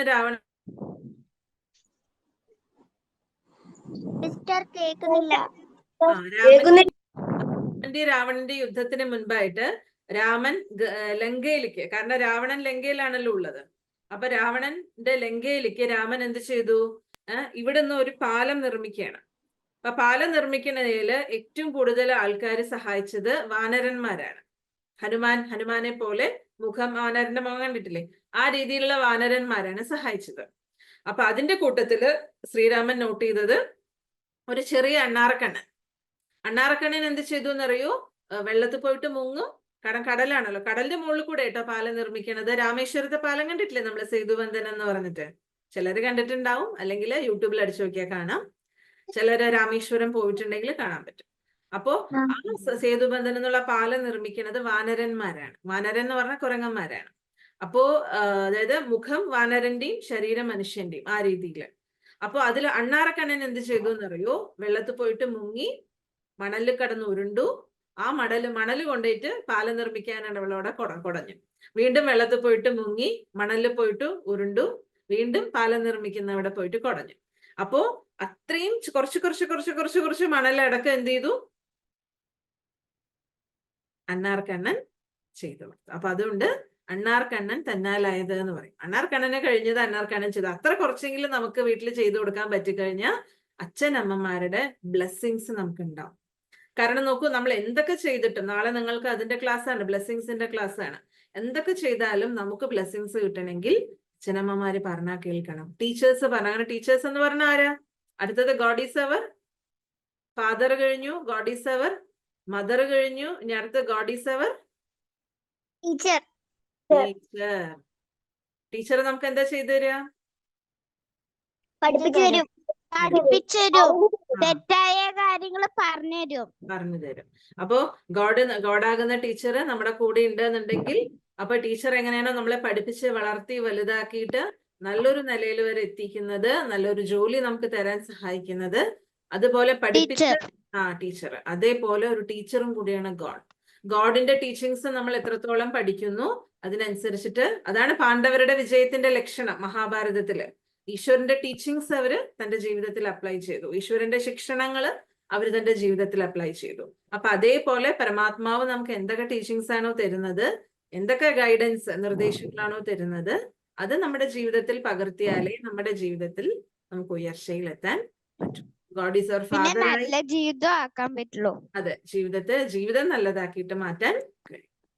അതേപോലെ God is our true friend, അല്ലെ? സത്യമായിട്ടുള്ള ഒരു സ്നേഹിതനും കൂടിയിട്ടാണ് ഈശ്വരൻ. ഈശ്വരനെ പോലെ ഒരു സ്നേഹിതൻ നമുക്ക് വേറെ എവിടെ നിന്നും കിട്ടില്ല. നിങ്ങൾ ഏതൊക്കെ ഫ്രണ്ട്സ്, എന്റെ ബെസ്റ്റ് ഫ്രണ്ട് ആണ്, എന്റെ ബെസ്റ്റ് ഫ്രണ്ട്, എന്റെ ഇന്റിമേറ്റ് ഫ്രണ്ട് ആണ്, നിങ്ങൾ എന്തൊക്കെ പറഞ്ഞാലും ഈശ്വരനെ പോലെ ഒരു ട്രൂ ഫ്രണ്ട്. ഇപ്പൊ നോക്കൂ, നിങ്ങളിപ്പോ എന്റെ ഒരു ബെസ്റ്റ് ഫ്രണ്ട് നിങ്ങൾ ഒരാളെ പറഞ്ഞു എന്ന് വെക്കുക. അതേതെങ്കിലും ഒരു ചിലപ്പോൾ നിങ്ങളുടെ ക്ലാസ് പഠിക്കുന്ന കുട്ടിയായിരിക്കും, നിങ്ങളുടെ ക്ലാസ് പഠിക്കുന്ന കുട്ടിയായിരിക്കും, അല്ലെങ്കിൽ നിങ്ങളുടെ തൊട്ടപ്പുറത്തെ വീട്ടിലുള്ള കുട്ടി നിങ്ങളുടെ ബെസ്റ്റ് ഫ്രണ്ടാന്ന് നിങ്ങൾ വിചാരിക്കും. പക്ഷേ ആ കുട്ടി ഇല്ലാത്ത സമയത്ത് നിങ്ങൾ എന്തെങ്കിലും അപകടത്തിൽ പെട്ടിരിക്കുകയാണെങ്കിൽ ആ കുട്ടിക്ക് നിങ്ങളെ സഹായിക്കാൻ പറ്റുമോ? ഇല്ല. ഇല്ല. അതാണ് പറയണത്, ഗോഡ് ഓൺലൈൻ ഫ്രണ്ട് ആണ് നമ്മുടെ, അല്ലെ? ഓൺലൈനായിട്ട് നമുക്ക് ശക്തികൾ തരും, ഓൺലൈനായിട്ട് നമുക്ക് ധൈര്യം തരും, കറേജ് തരും, ഓൺലൈനായിട്ട് നമുക്ക് എല്ലാ തരത്തിലുള്ള ക്ഷമയും തരും, എല്ലാ ഗുണങ്ങളും നമുക്ക് തരും, നിറച്ചു തരുന്ന ഓൺലൈൻ ഫ്രണ്ടാണ് ഈശ്വരൻ. അപ്പൊ ഈശ്വരനാകുന്ന ഓൺലൈൻ ഫ്രണ്ടിനെ നിങ്ങൾ എത്രത്തോളം നിങ്ങളുടെ കൂടെ വെക്കണോ എപ്പോഴും സക്സസ് ആണ്, നമ്മുടെ ജീവിതത്തിൽ എപ്പോഴും സക്സസ് ആണ്. കാരണം എന്താ? ഈശ്വരൻ ആരൊക്കെയാണെന്നുള്ളതാണ് ഈ പിക്ചറിലുള്ളത്. ഈശ്വരൻ ആരൊക്കെയാണ്, എന്തൊക്കെയാണ് ഈശ്വരന്റെ ഗുണങ്ങള്? Ocean of peaceful love. Love, എന്തിന്റെ പീസാണ്, എന്തിന്റെ ലവ് ആണ്? അത് നോളജ്. പീസും ലവും എങ്ങനെയുള്ളതാ? ഓഷ്യൻ. ഓഷൻ. ഓഷ്യന്റെ എന്താ പ്രത്യേകത? എന്താ ഓഷ്യൻ, നവമിക? ഓഷ്യന്റെ പ്രത്യേകത എന്താ? വലിയ കൊറേ ഉണ്ടാവും, കൊറേ ദൂരത്ത്. ഒരിക്കലും പറ്റില്ല, അനന്തമായിട്ട്, അല്ലെ? അൺലിമിറ്റഡ് ആയിട്ട് കിടക്കും, ഒരു പരിധി ഇല്ലാത്ത രീതിയിൽ. അപ്പൊ നമുക്ക് എത്ര പിന്നെ നല്ല സ്നേഹമാണോ ഈശ്വരൻ നമുക്ക് ഭംഗിയുണ്ടാവും. തരുന്നത്. അറ്റമില്ലാത്ത സ്ഥലം, ഏത്? അറ്റമില്ലാത്ത കടൽ. അത് അറ്റമില്ലാത്ത കടൽ. അപ്പൊ ഓഷൻ ഓഫ് പിന്നെ ലവ്, നല്ല ഭംഗിയുണ്ടാവും. ഭംഗി ഉണ്ടാവും. അതേപോലെ തന്നെ ഈശ്വരൻ ഓഷൻ ഓഫ് ലവ് ആണ്, ഓഷൻ ഓഫ് പീസ് ആണ്, ഓഷൻ ഓഫ് ഹാപ്പിനെസ് ആണ്, ഓഷൻ ഓഫ് നോളേജ് ആണ്, അല്ലെ?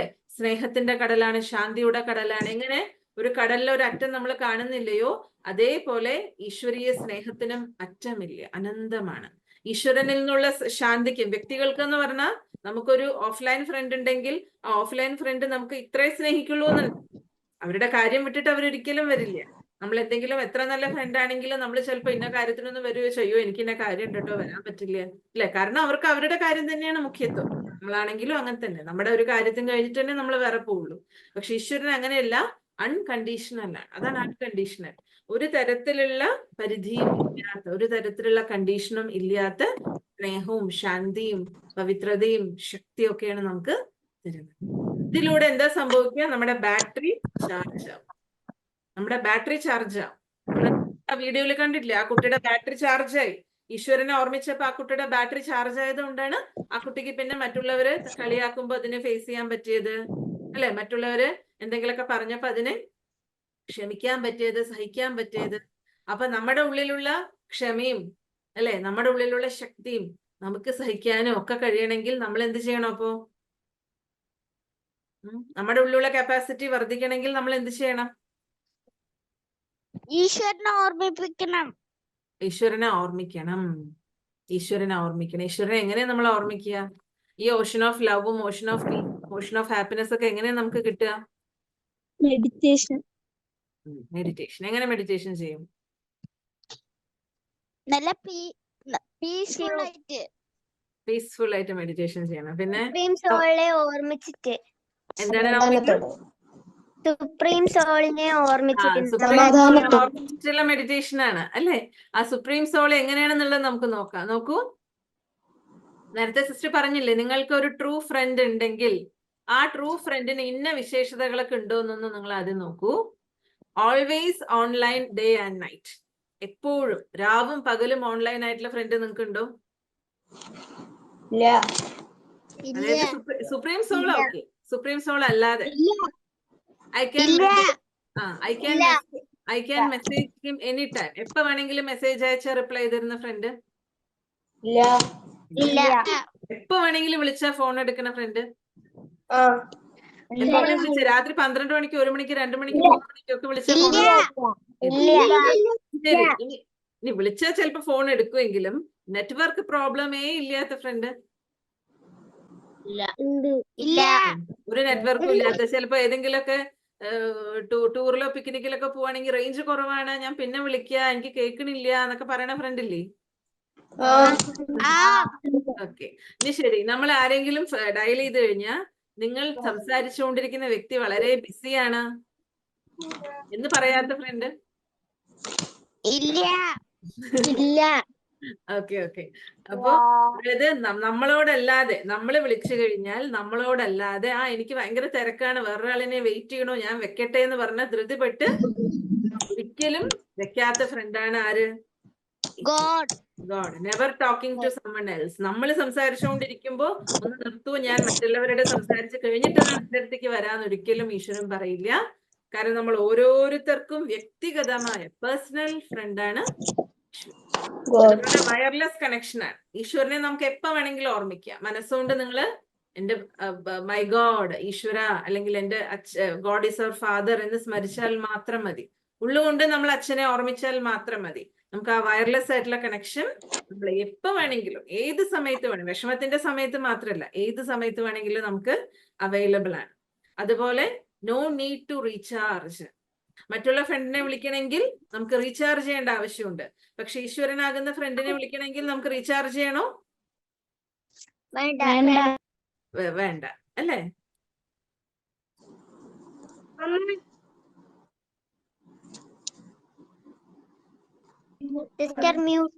മ്യൂട്ടാണ്. റീചാർജ് ചെയ്യേണ്ട ആവശ്യമില്ല. മറ്റുള്ള ഫ്രണ്ട്സിനെ വിളിക്കണമെങ്കിൽ മെസ്സേജ് ചെയ്യുമ്പോൾ നമുക്ക് റീചാർജ് ചെയ്യേണ്ട ആവശ്യമുണ്ട്. Then no battery low problem. Battery low ആണെന്ന് കാണിക്കൂ ഈശ്വരനായിട്ട് വിളിക്കുമ്പോ. Can talk to him how much അല്ലെ? എത്ര സമയം വേണമെങ്കിലും നമുക്ക് വേണമെങ്കിൽ ഈശ്വരനോട് സംസാരിക്കാം. മതി നിർത്തി എനിക്ക് സമയമായി എന്ന് പറഞ്ഞ ഈശ്വരൻ പോവോ ധൃതി പിടിച്ചിട്ട്? ഇന്നത് മാത്രല്ല, ഏറ്റവും ഇമ്പോർട്ടന്റ് ആയിട്ടുള്ള കാര്യം, നമ്മൾ ആരോട് എന്തൊക്കെ സംസാരിച്ചാലും ചിലപ്പോ നമ്മുടെ മനസ്സ് മുഴുവനും തുറക്കുന്ന ഫ്രണ്ട്സ് നമുക്ക് ഉണ്ടാവും, നമുക്ക് എല്ലാം ഷെയർ ചെയ്യാൻ പറ്റുന്ന ഫ്രണ്ട്സ് ഉണ്ടാവും. പക്ഷെ പ്രധാനപ്പെട്ടിട്ടുള്ള ഒരു കാര്യമാണ് ലിസൺസ് ആൻഡ് അണ്ടർസ്റ്റാൻഡ്സ് മീ. ഞാൻ പറയുന്നത് പൂർണ്ണമായും കേട്ടിട്ട് എന്നെ യഥാർത്ഥ രീതിയിൽ മനസ്സിലാക്കുന്ന ഒരു ആള് ആര് മാത്രാണ്?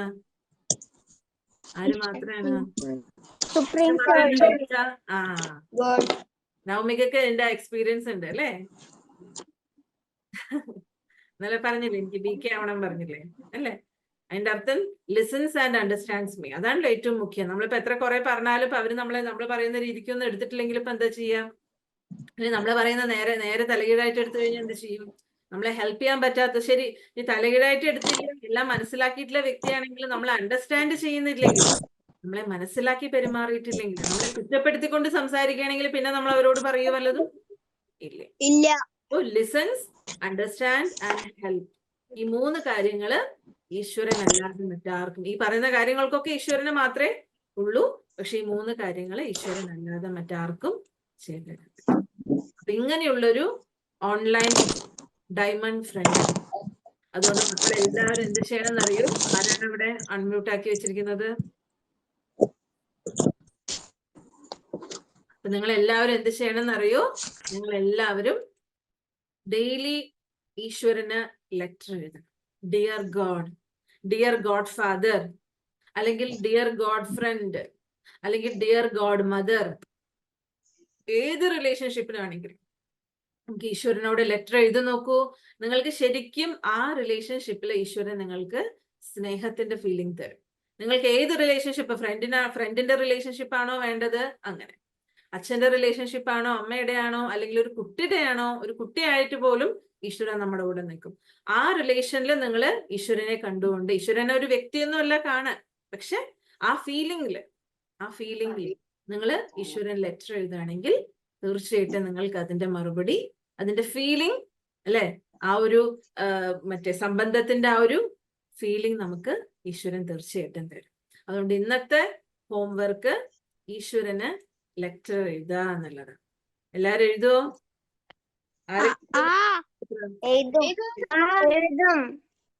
എല്ലാരും എഴുതും. എങ്ങനെ എഴുതും? നിങ്ങൾക്ക് ഇഷ്ടപ്പെട്ട റിലേഷൻ എന്ന് പറഞ്ഞു കഴിഞ്ഞാൽ, ഇപ്പൊ ഫാദർ ആണെങ്കിൽ ഫാദർ, മദർ ആണെങ്കിൽ മദർ, അല്ലെങ്കിൽ ടീച്ചർ ആണെങ്കിൽ ചിലർക്ക് ടീച്ചർ റിലേഷൻഷിപ്പ് ആയിരിക്കും, അല്ലെങ്കിൽ ചിലർക്ക് വേറെ എന്തെങ്കിലും തരത്തിലുള്ള റിലേഷൻഷിപ്പ് ആയിരിക്കും.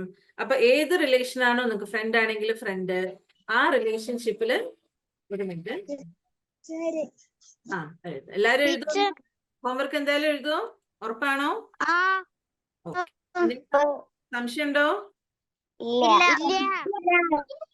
അപ്പൊ ലാസ്റ്റ് സിസ്റ്റർ നിങ്ങൾക്ക് ഒരു ചെറിയൊരു ഷോർട്ട് ഫിലിം കാണിച്ചു തരാം. അതിൽ ഷോർട്ട് ഫിലിം എന്താന്ന് വെച്ച് കഴിഞ്ഞാല് ഒരു 10 മിനിറ്റ്. അതില് ഒരാള് തന്റെ ജീവിതത്തിൽ ഭയങ്കര ബിസിയാണ്. ഭയങ്കര ബിസി എന്ന് പറഞ്ഞു കഴിഞ്ഞാല് ഈശ്വരനെ ഓർമ്മിക്കാനുള്ള ഒരു സമയം പോലും ഇല്ല. അയാൾ അച്ഛൻ്റെ അടുത്ത് ബിസിയാണ്, അമ്മയുടെ അടുത്ത് ബിസിയാണ്, ഫ്രണ്ട്സിന്റെ അടുത്ത് ബിസിയാണ്, തന്റെ ജോലിയിൽ ബിസിയാണ്, തന്റെ ഭാര്യയുടെ അടുത്ത് മക്കളുടെ അടുത്തൊക്കെ ബിസിയാ. പക്ഷെ അദ്ദേഹം എന്ത് ചെയ്യണില്ല? ഈശ്വരനെ ഓർമ്മിക്കണില്ല. പക്ഷെ ഈശ്വരൻ അദ്ദേഹത്തിന് എന്താണ് ഫീലിങ്സ് കൊടുത്തത് എന്നുള്ളതാണ് ഇതിൽ നമ്മൾ കാണാൻ പോണത്. അപ്പൊ അത് നമുക്ക് ഒരു 10 മിനിറ്റ് കാണാം. ഓക്കെ, എന്നിട്ട് വൈൻഡ് അപ്പ് ചെയ്യാം.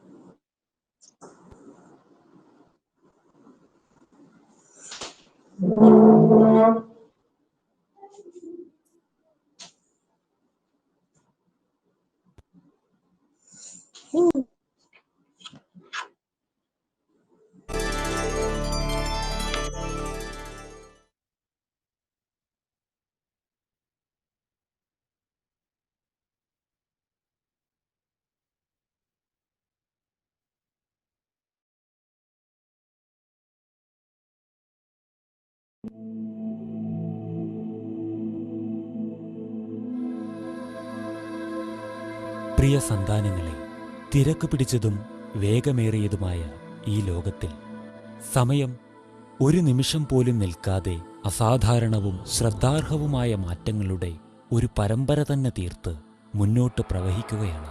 ഞാൻ സൃഷ്ടിച്ച ഈ ലോകത്തെ നോക്കിയപ്പോൾ വാസ്തവത്തിൽ ഞാൻ അത്ഭുതപ്പെട്ടുപോയി. കാരണം ധർമ്മത്തിൽ നിന്ന് വളരെയധികം അത് അകന്നുപോയിരിക്കുന്നു. നിങ്ങളുടെ ജീവന്റെ വിത്ത് വിതച്ച എന്നെപ്പോലും നിങ്ങൾ മറന്നു. അജ്ഞാനത്തിന്റെ ആവരണത്താൽ മറയ്ക്കപ്പെട്ട് ശാസ്ത്ര സാങ്കേതിക മുന്നേറ്റത്തിന്റെ വലക്കണ്ണികളിൽ കുടുങ്ങി ഒഴിച്ചുകൂടാനാകാത്ത ദുഃഖങ്ങളുടെ ഭാരം നിറഞ്ഞ ജീവിതത്തിലേക്ക് നിങ്ങൾ വഴുതി വീണു. അഗാധമായ ദുഃഖത്തിന്റെ ഹൃദയഭേദകരമായ വിളികൾ കേട്ട് നിങ്ങളുടെ സമീപത്തേക്ക് വരുവാൻ ഞാൻ തീരുമാനിച്ചു. നിങ്ങൾ എന്നോട് സംസാരിക്കും എന്ന പ്രതീക്ഷയോടെ.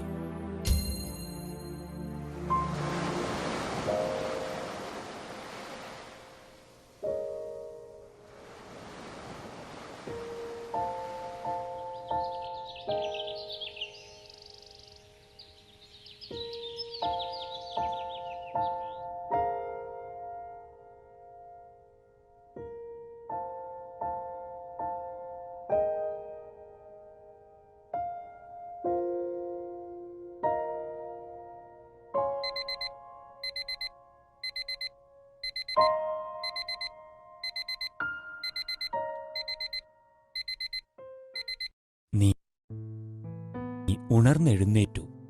എന്നോട് പ്രഭാതവന്ദനം പറയുമെന്ന് ഞാൻ പ്രതീക്ഷിച്ചു. പക്ഷേ നീ നിന്റെ പത്നിയോടാണ് സുപ്രഭാതം ആശംസിച്ചത്.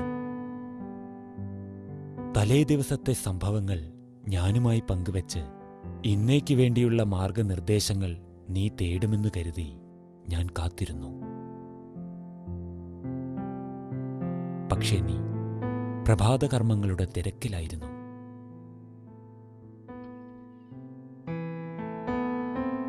അതെ, അനുയോജ്യമായ വസ്ത്രങ്ങൾ തിരഞ്ഞെടുക്കുന്ന തിരക്കിലായിരുന്നു നീ.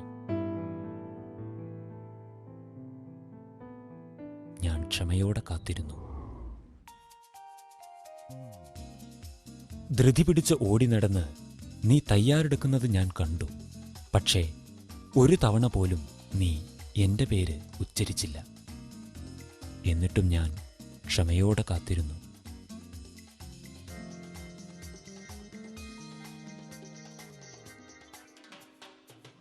നീ പ്രാതൽ കഴിക്കാനുള്ള തയ്യാറെടുപ്പിലായിരുന്നു. ദിനപത്രത്തിനകത്തുള്ള ലഘുലേഖയിൽ കൂടെ ഞാൻ എന്നിലേക്ക് നിന്റെ ശ്രദ്ധ ക്ഷണിക്കാൻ ശ്രമിച്ചു. അപ്പോഴും അതിനെ അവഗണിച്ച് ലോകകാര്യങ്ങളിലാണ് നിങ്ങൾ താൽപ്പര്യം കാണിച്ചത്. പ്രാതലിനു ശേഷം നീ എനിക്ക് വേണ്ടി അല്പസമയം കണ്ടെത്തുമെന്ന് ഞാൻ കരുതി. പക്ഷേ നീ നിന്റെ സാധനങ്ങൾ തിരയുന്നതിൽ മുഴുകി. എന്നിട്ടും ഞാൻ കാത്തിരുന്നു. പക്ഷേ നീ ഭാര്യയെയും കുട്ടികളെയും യാത്രയാക്കുന്നതിൽ തിരക്കിലായിരുന്നു. പിന്നെ നീ അല്പസമയം തനിച്ചായത് ഞാൻ കണ്ടു. ഇപ്പോഴെങ്കിലും നീ എന്നോട് സംസാരിക്കും എന്ന് ഞാൻ കരുതി.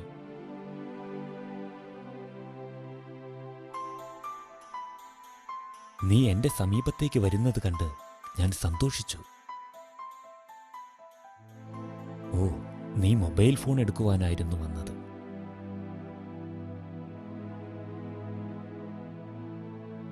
നീ എന്നെ മാത്രമല്ല ഗതാഗത സുരക്ഷാ നിയമങ്ങളെപ്പോലും മറന്നത് നിർഭാഗ്യകരമായിരുന്നു. ഫോണിൽ സംസാരിച്ച് നീ വാഹനം ഓടിച്ചുകൊണ്ടേയിരുന്നു. നീ സുരക്ഷിതമായി എത്തിച്ചേരണമെന്ന് ഞാൻ ആഗ്രഹിച്ചു.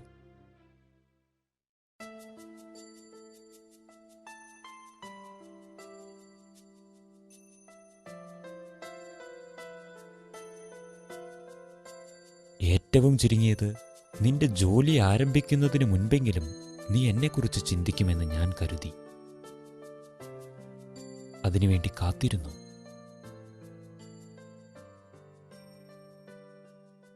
പക്ഷേ നിങ്ങൾ ജോലി തിരക്കുകളിൽ മുഴുകി. ബിസിനസ് കാര്യങ്ങളിൽ ഇടപാടുകാരുമായി കൂടിക്കാഴ്ച നടത്തുന്നതിൽ, പ്രശ്നങ്ങളെ കൈകാര്യം ചെയ്യുന്നതിൽ,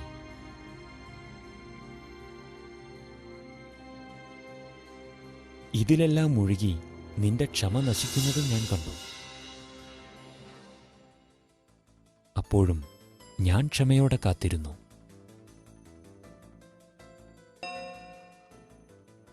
ഉച്ചഭക്ഷണത്തിന്റെ സമയം. ഭോജനശാലയിലേക്ക് കടന്നപ്പോൾ നിന്റെ സഹപ്രവർത്തകരിൽ ഒരാൾ എന്നോട് സംസാരിക്കുന്നത് നീ കണ്ടു. അത് കണ്ടിട്ടെങ്കിലും നീ എന്നെ ഓർമ്മിക്കും എന്ന് ഞാൻ പ്രതീക്ഷിച്ചു. ഭക്ഷണം കഴിക്കാൻ തുടങ്ങുന്നതിന് മുൻപെങ്കിലും ഒരു നിമിഷം നിന്റെ സങ്കല്പങ്ങൾക്ക് വേണ്ടി ഞാൻ കാതോർത്തു. അപ്പോഴും ഞാൻ അവഗണിക്കപ്പെട്ടു. എന്നെ മാത്രമല്ല, വിളമ്പിയ ആഹാരത്തിനോട് പോലും നീ അവഗണന കാണിച്ചു.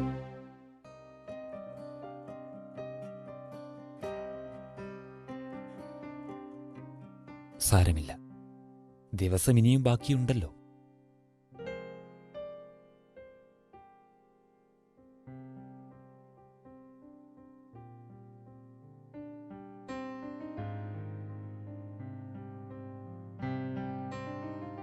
നീ ഓഫീസ് വിട്ടിറങ്ങുമ്പോഴും ഞാൻ കാത്തിരിക്കുകയാണ്.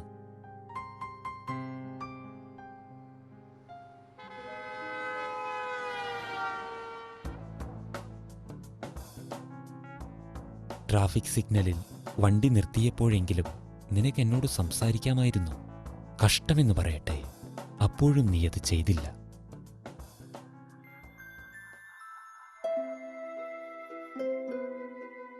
തിരിച്ച് വീട്ടിലെത്തിയപ്പോൾ നിനക്കൊരൽപ്പം ഒഴിവ് കിട്ടുമെന്ന് ഞാൻ കരുതി. പക്ഷേ നിനക്കൊരുപാട് കാര്യങ്ങൾ ചെയ്യാനുള്ളതുപോലെ തോന്നി. പക്ഷെ എനിക്ക് മനസ്സിലായി, ഒരു കളിയിലായിരുന്നു നിന്റെ ശ്രദ്ധ മുഴുവനും. അതിനുശേഷമെങ്കിലും അല്പസമയം നീ എനിക്ക് വേണ്ടി മാറ്റിവെക്കും എന്ന് കരുതി ഞാൻ പ്രതീക്ഷിച്ചിരുന്നു.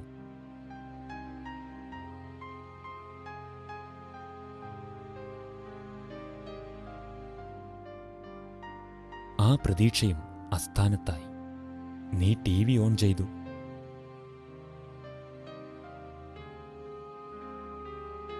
എന്താണ് കാണേണ്ടതെന്ന ഒരു നിശ്ചയമില്ലെങ്കിലും ഒരുപാട് സമയം നീ ദിവസവും ചാനലുകൾക്ക് മുന്നിൽ ചിലവഴിക്കുന്നു.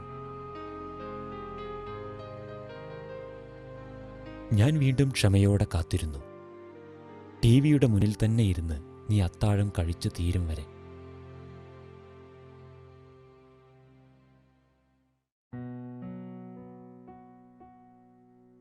നിനക്ക് കിടക്കാനുള്ള സമയമായി. കുട്ടികൾ ഗാഢനിദ്രയിലായിരുന്നെങ്കിലും നീ അവർക്ക് സുഖനിദ്ര ആശംസിക്കുന്നത് ഞാൻ ശ്രദ്ധിച്ചു.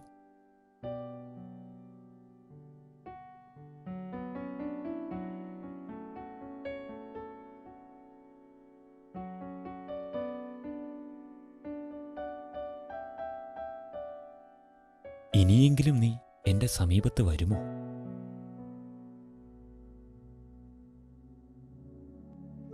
ഉറക്കമില്ലാതെ കിടന്ന് ഉറക്കം വരാൻ വേണ്ടി മാത്രം വായിക്കുമ്പോഴെങ്കിലും? ഇല്ല, നീ ഉറക്കത്തിലേക്ക് വഴുതി വീണു. തിരക്ക് പിടിച്ച ദിവസമായിരുന്നു. നീ ക്ഷീണിതനായിരുന്നു എന്നും എനിക്കറിയാം.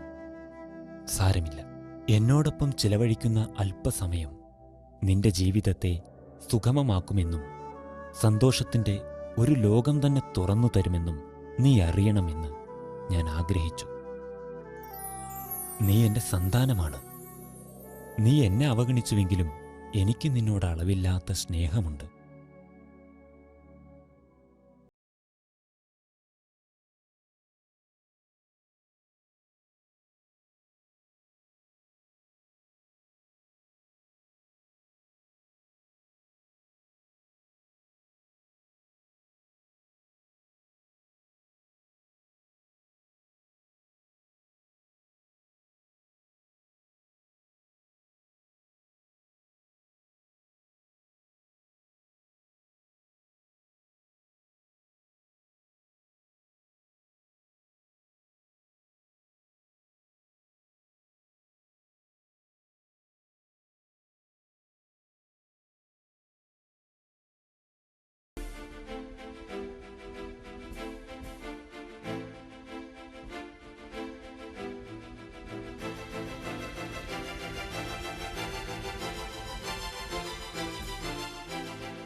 ഞാൻ അത്രയ്ക്കും നിന്നെ സ്നേഹിക്കുന്നുണ്ട്.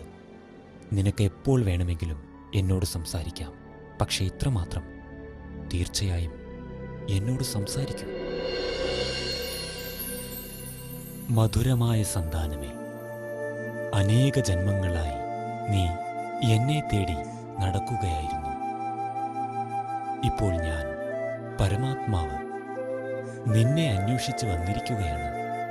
എൻ്റെ കുട്ടി, അമൂല്യമായ ഈ സമയത്തിൻ്റെ മഹത്വത്തെ മനസ്സിലാക്കൂ.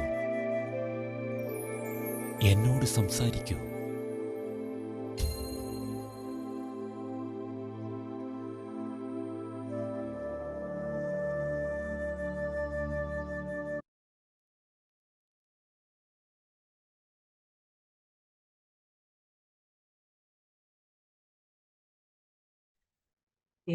മനസ്സിലായോ?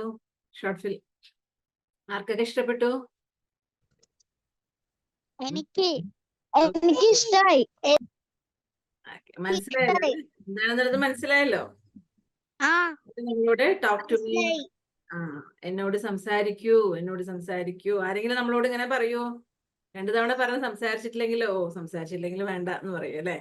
പക്ഷെ രാവിലെ തൊട്ട് വൈകുന്നേരം വരെയും അയാൾ എന്തൊക്കെ ചെയ്യുന്നു? ഓരോ സെക്കൻഡും പ്രതീക്ഷിച്ചുകൊണ്ടിരിക്കുകയാണ്. ഇപ്പൊ സംസാരിക്കും, ഇപ്പൊ സംസാരിക്കും, ഇപ്പൊ സമയം ഉണ്ടാവും. അപ്പൊ അതുപോലെ ഒരു ഫ്രണ്ട് ആര് മാത്രമേ ഉണ്ടാവുള്ളൂ? ഗോഡ്. ഗോഡ് മാത്രമേ ഉണ്ടാവുള്ളൂ. അപ്പൊ ആ ഗോഡിന് നിങ്ങൾ ലെറ്റർ എഴുതില്ലെന്ന് എല്ലാരും എഴുതണം കേട്ടോ. ഇന്നത്തെ ഹോംവർക്ക് അതാണ്, ഈശ്വരന് ലെറ്റർ എഴുതാം. ഓക്കെ, എന്തെങ്കിലും ചോദിക്കാനുണ്ടോ സിസ്റ്റർ അടുത്ത് ഇന്നത്തെ സെഷനില്? ഒന്ന് ചോദിക്കാനില്ല, പക്ഷെ പറയാണ്ട്. എന്താ പറയണേ? പറഞ്ഞോളൂ. സിസ്റ്റർ, ഞാനൊരു അമ്പലത്തിൽ പോയായിരുന്നു. അപ്പൊ അവിടെ കൊറേ ലെറ്റർ ഇങ്ങനെ തൂക്കി വെച്ചതുണ്ടോ? അതെയോ? അത് ശരി. ആ ലെറ്ററോ? പിന്നെ എന്റെ ഫ്രണ്ട് പറഞ്ഞു നമുക്ക് ഒരുമിച്ച് ലുള്ളുമോളി പോവാന്ന് പറഞ്ഞു. അപ്പൊ ഞാൻ പറഞ്ഞു എന്റെ അമ്മ സമ്മതിക്കില്ല. അപ്പൊ അവര് നല്ല വിഷമായി. ആർക്കാ? ഫ്രണ്ടിനോ? ആ പറഞ്ഞാ മതി, പിന്നെ ഒരിക്കൽ വരാന്ന് പറഞ്ഞാ മതി കേട്ടോ. പിന്നെ ഒരിക്കൽ വരാ പറഞ്ഞാ മതി. അപ്പൊ പിന്നെ എപ്പോഴാന്നുള്ളത് അമ്മയോട് ചോദിച്ചിട്ട് പറയാ, അച്ഛനോട് ചോദിച്ചിട്ട് പറയാന്ന് പറഞ്ഞാ മതി. ഓക്കെ. നമ്മള് അവര് വിഷമിപ്പിക്കുന്ന വിധത്തിലൊന്നും പറയണ്ട. ജസ്റ്റ് ഞാന് പിന്നെ പറയാം, ചോദിച്ചിട്ട് പറയാം എന്ന് പറഞ്ഞാ മതി. എനിക്ക് ഇഷ്ടമായി ക്ലാസ് കേൾക്കാൻ. Okay, very good. നിങ്ങൾ എല്ലാവരും വളരെ ആക്റ്റീവായിട്ട് പങ്കെടുത്തു. വളരെ നല്ല എൻജോയ് ചെയ്ത് പങ്കെടുത്തു അല്ലെ? എല്ലാവർക്കും നല്ല എൻജോയ്മെന്റ് ഉണ്ടായില്ലേ? അത് ബോറടിച്ചോ?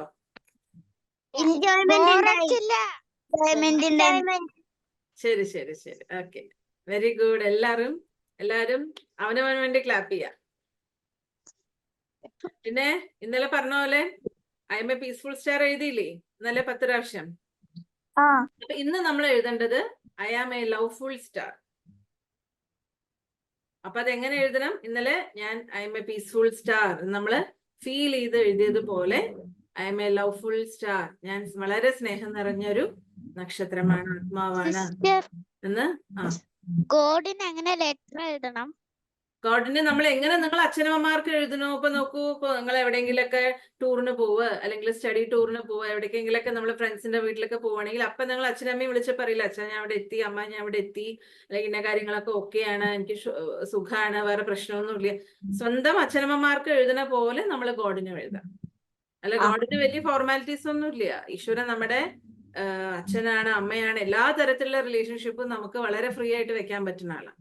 അപ്പൊ അതുകൊണ്ട് ശരിക്കും നമ്മുടെ ക്ലോസ് ആയിട്ടുള്ളവരിൽ നമ്മൾ ഏറ്റവും അടുത്ത് ഇടപഴകുന്നവരോട് നമ്മൾ ലെറ്റർ എഴുതുന്ന പോലെ തന്നെ ഈശ്വരനും എഴുതാം കേട്ടോ. എന്ത് വേണമെങ്കിലും എഴുതിക്കോളൂ, ഒരു പ്രശ്നമില്ല. എത്ര വേർഡ്സ് എഴുതണം? അത് നിങ്ങൾക്ക് പറ്റണമല്ലോ, ഒരു പേജ് എഴുതിയാൽ മതി, ഒരു പേജോ അല്ലെ 2 പേജ് എഴുതാൻ പറ്റും. ഓരോരുത്തരുടെ മനസ്സിൽ ഓരോന്നല്ലേ. ഇന്ന് ഞാൻ സുഖമാണ് അങ്ങനെയൊക്കെ എഴുതണം അല്ലേ? ഓ ഇത് കുഴപ്പമില്ല കേട്ടോ. ഓക്കെ, അപ്പൊ നാളെ കാണാം. നാളത്തെ നല്ലൊരു Om topic. Shanti. Okay, Om Shanti. Thank you. Om Shanti. Thank you. Sister. Om Shanti. എല്ലാരും പറയും thank you sister. Thank you. Okay, Om Shanti. Bye. Sister ശരി, ഓം ശാന്തി.